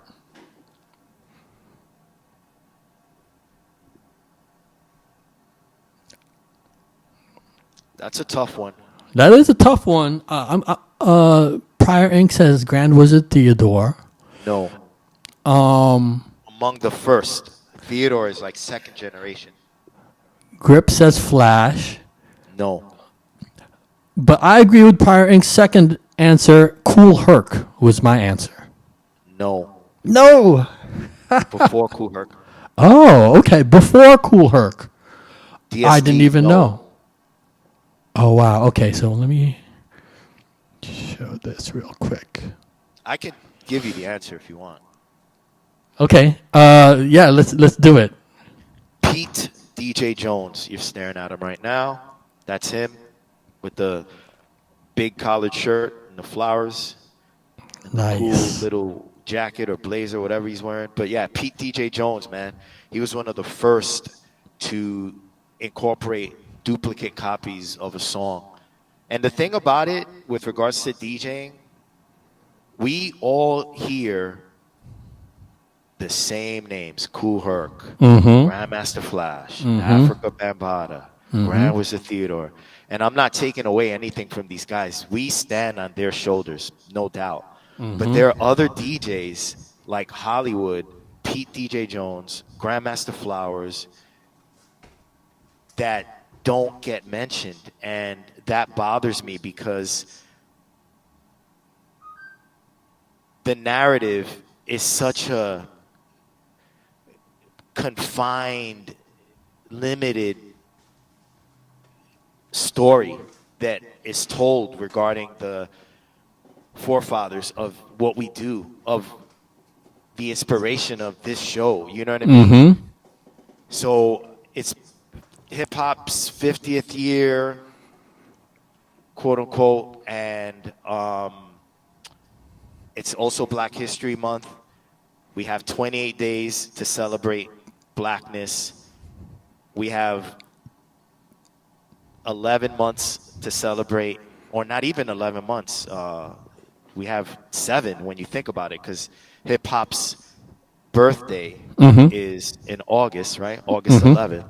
So we have 7 months to celebrate hip hop's birthday. And so my thing is like knowing what I know, because I talk to the pioneers. I'm going to start, using my platform, especially this month, to shed light on important information that isn't talked about. And set the record straight.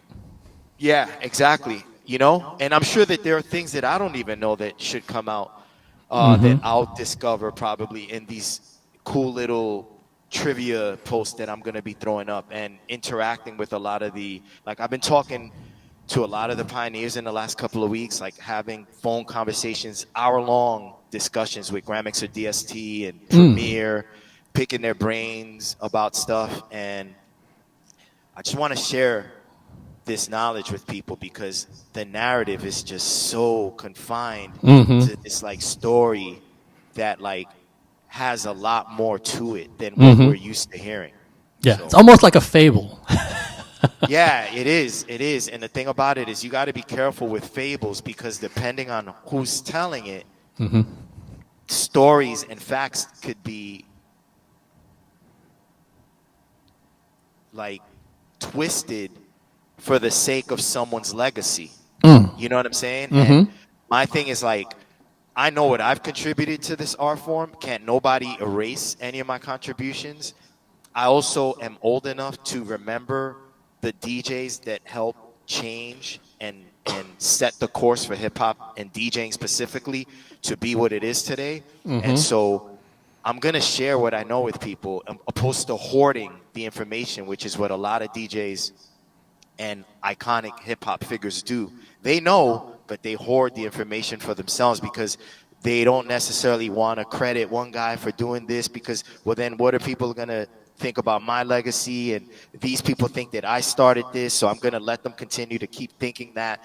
And all that shit is corny. Let's just get the truth out there. Who did what, when, to preserve the history of this art that so many influencers and outsiders are making money off. You know what I'm saying? Let's make sure we know who did what, when, where, why, how. And I also think it's frustrating to me that a lot of the legends, Herc, Theodore, aren't millionaires. Those guys should be where Jay-Z is, and they're not. And it's not to say that it diminishes what they've contributed to this art because you can't diminish a legend like Flash or Theodore. But what I'm saying is you got new kids DJing, caking off this that haven't contributed anything. And it shouldn't be that way. And I'm confused about it. So I write a lot to exercise my frustration, so to speak. Yeah, I mean, and there's definitely a debate about where hip hop started because, like somebody said in the chat, people were DJing, and like you mentioned, people before Herc were doing this, and some of them aren't from the Bronx, some were from Brooklyn, exactly, and Queens, and Disco Queens, Twins. A lot of people think the tandem DJing started with Qbert and Mixmaster Mike, and it didn't. It started with these two twins in Queens, East Elmhurst to be exact, in the late 70s.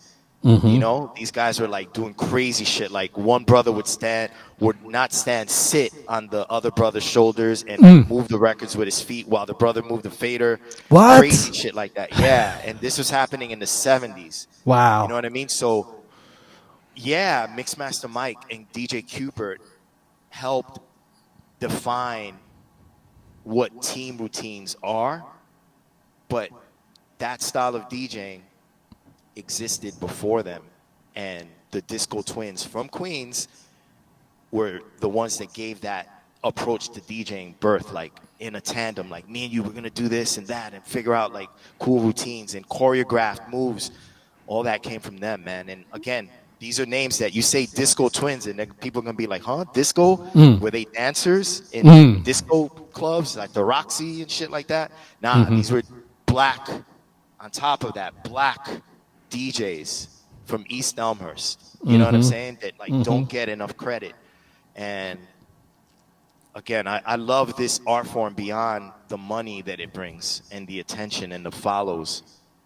I love the culture and the history of what it is that we do. So I'm going in this month. I'm going Word in. up. You know what I'm saying? Like I'm really talking about shit and educating people because again, you got a lot of influencers now with their teaching platforms and you know, their Instagram pages and come watch me scratch and all that, and they don't even know why they're scratching. You know what I'm saying? So, Yeah, lately I've been, you know, getting this influx of stuff on my Instagram feed because I'm following, like, or I watch a lot of DJs apparently. So now I'm seeing a lot of DJs just train wrecking a bunch of songs and trying to quick mix, and it just doesn't sound. Just doesn't sound good, people. At least make it sound good. Don't just throw it together. This is the thing, Ren.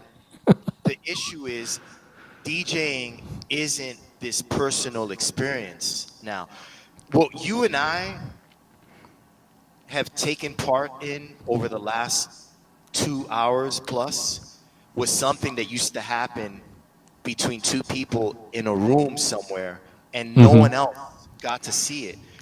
I remember I would sit with Les in my parents' living room or in his mom's living room, and we would play records and just talk about the records, and then I would go home and play more records at home. This was something that you experienced by yourself. It was a very personal experience, you and this music. Or you might have shared it with like another friend. Now we have Instagram, and so like everything is like you're learning this technique not because you have this personal relationship with scratching and it's helping you tap into your creativity, but because you want 1,000 people to like it. That's why you're doing it. And you're posting the video to go viral. And you're uploading this mix to SoundCloud because you're trying to get royalties. Like, there's this ulterior motive now to being creative that didn't exist when I was coming up. And fine, if that's what you want to do it.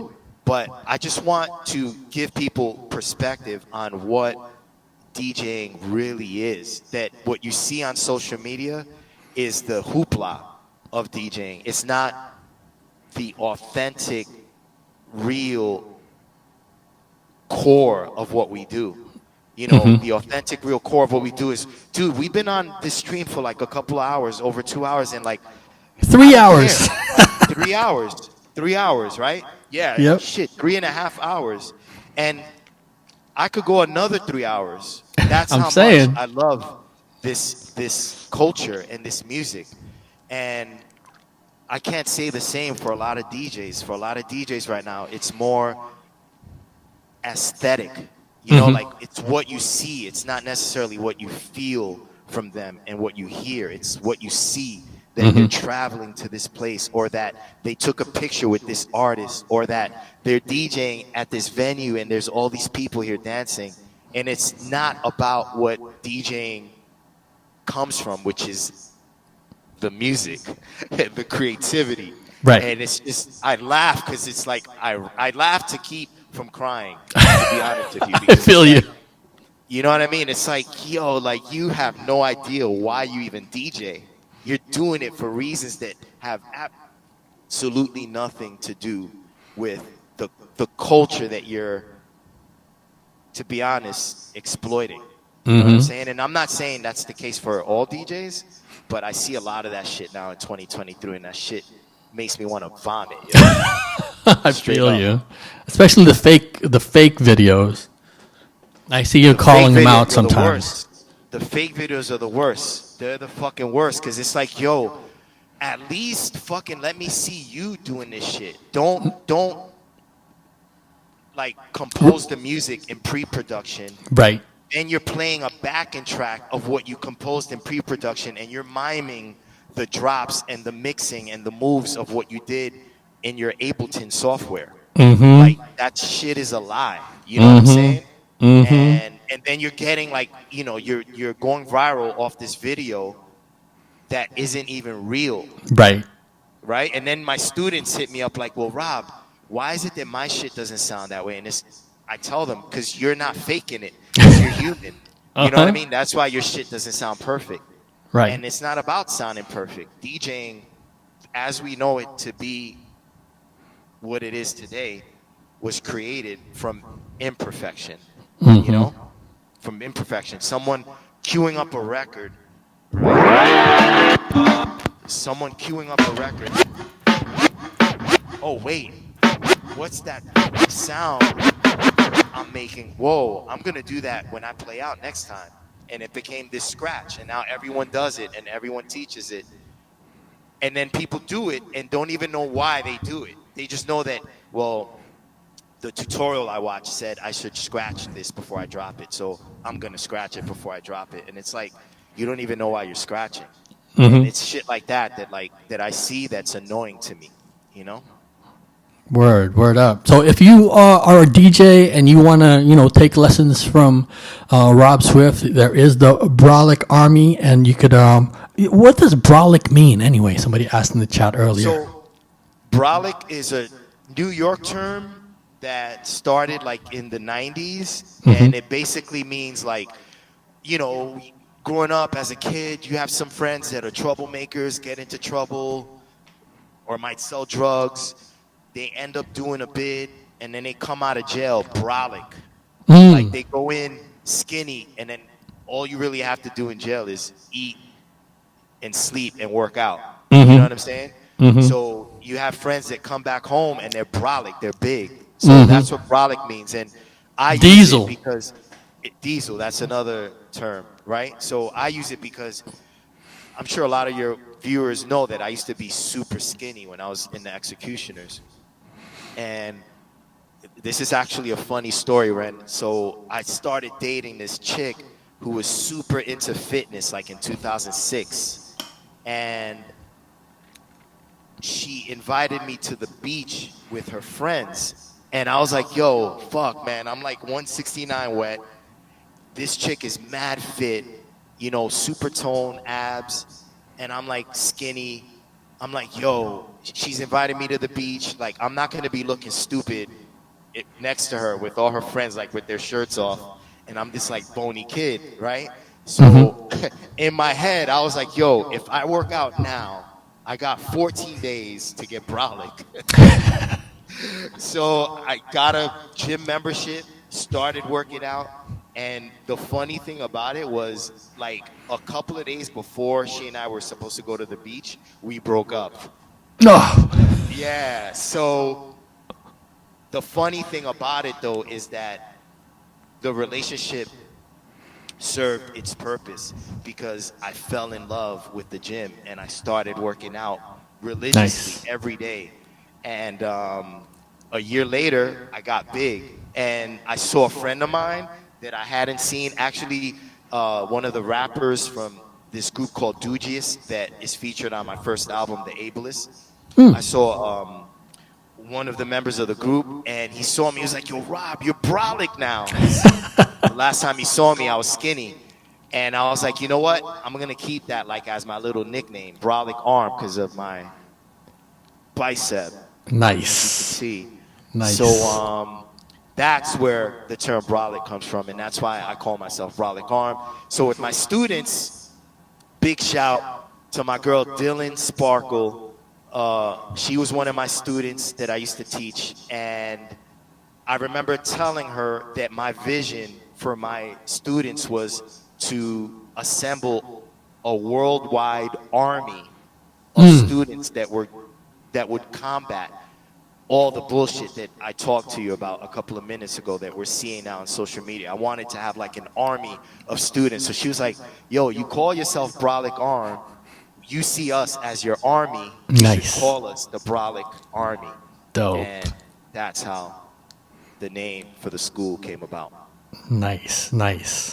Yeah, so if you want to learn more lessons, there's also, Rob's Instagram, where he has all these, trivia questions for y'all. Follow him.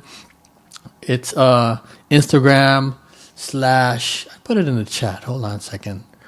Brolic Arm. All right, you guys, make sure you follow him. Also, again, congratulations. Let's just do one last. Let's just do one last trivia question before we go and raid out. And of course, if shout out to everybody who's tuned in. There's 3.5 hours. If you support the show, please subscribe. It's very easy. You just or donate some bits, subs. We appreciate it. This is we're running another season of this for the next 3 months. What's up? Support hip hop. Support that shit. Invest into it. No doubt. Word. And we appreciate your support. Next week, we got house shoes. The following week after that, let me just look at the schedule right quick, because it's starting to come together. And I really appreciate you, accepting the offer. This is our first time actually interacting with each other. So, just I appreciate you. You don't know me from whatever, but you accepted the offer, and I just appreciate it. And I wish we could have had Plattern on with us. He definitely was saying that he was going to try to make it, but we'll do a part 2, man. Word up. But this is, let me look at my who sample dates. Okay, here. So we got house shoes next week. Mr. Thing from the UK, another DMC champ. DJ B, known as Beezus the DJ from Virginia. He's been on the show a few times. Shout out to B. He's killing it here on Twitch.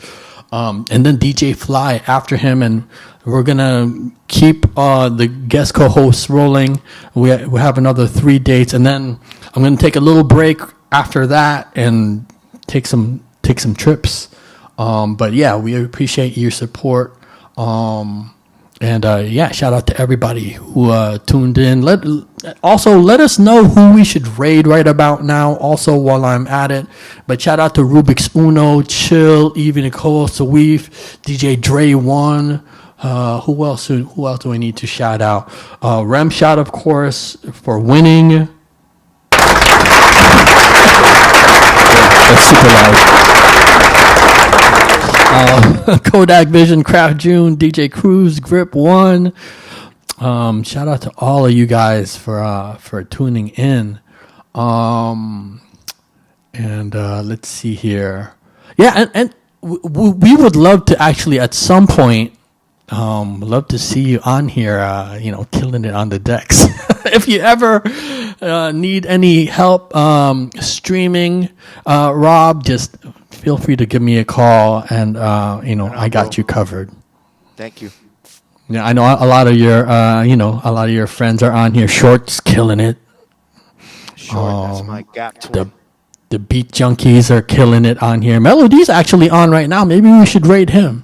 What's up, Melo? All right, so let me go raid. Let's raid Melody since we're let's see here. That's who we're gonna raid. Let's see what else is on my list here. I'm trying to get back into this live streaming thing, so make sure you hit that follow. Shout out to all the lurkers out there. For now I'm just gonna keep doing some pop-ups until I get a regular schedule, and all that. Again, shout out. Please put some fire in the chat for our guest co-host, Rob Swift. Let me put a better. Let me give you a better clapping. That slow clap is. Okay, here we go. Maybe this one.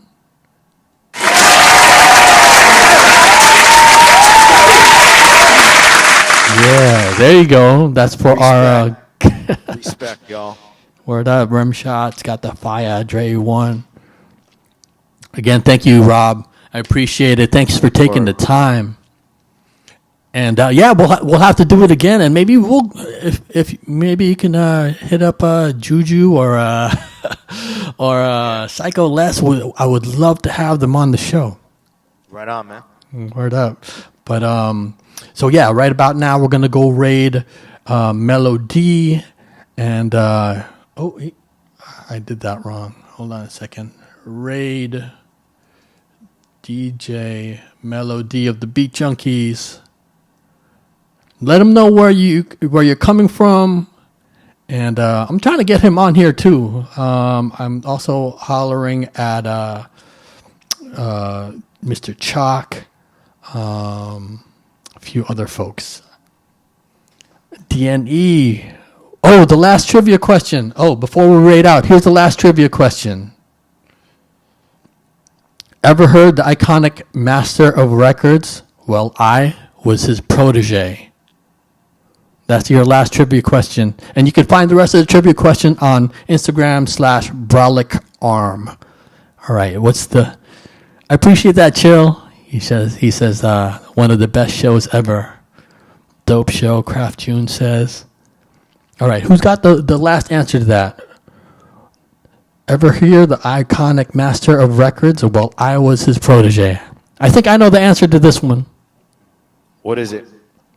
Grand Wizard Theodore. Nope. No! Nah. Oh, protege of Bam? So I'm thinking the Master of Records is Bam. Yes, Oh. yes, you got that one right. Africa Bambaataa is known as the Master of Records. But the thing with Bambaataa that a lot of people don't know was he wasn't a technically sound DJ. Mm.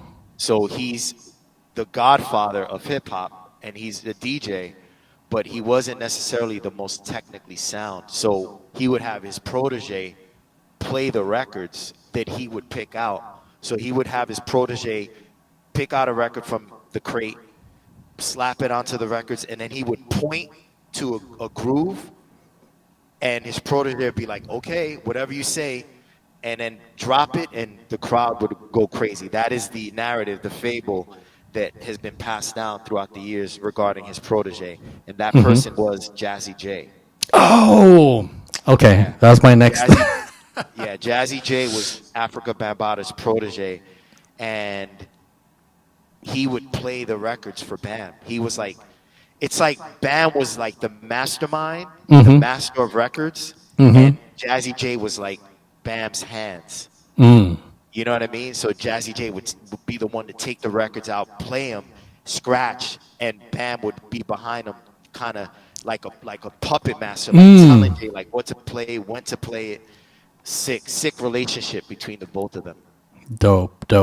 Well, thanks for again a dope episode. This is a record 3.5 hours. We rated out, but yeah, thanks again, Rob. I appreciate your time, and we definitely got to do this again. We will, man. Stay up, everyone. Thanks for tuning in, and Ren, thanks for having me. It was fun, man. And I'll definitely send this to you shortly. Yo, I appreciate it, bro. Love you for that, man. All right, I'll talk to you soon. All right, man. Peace out, y'all. Peace.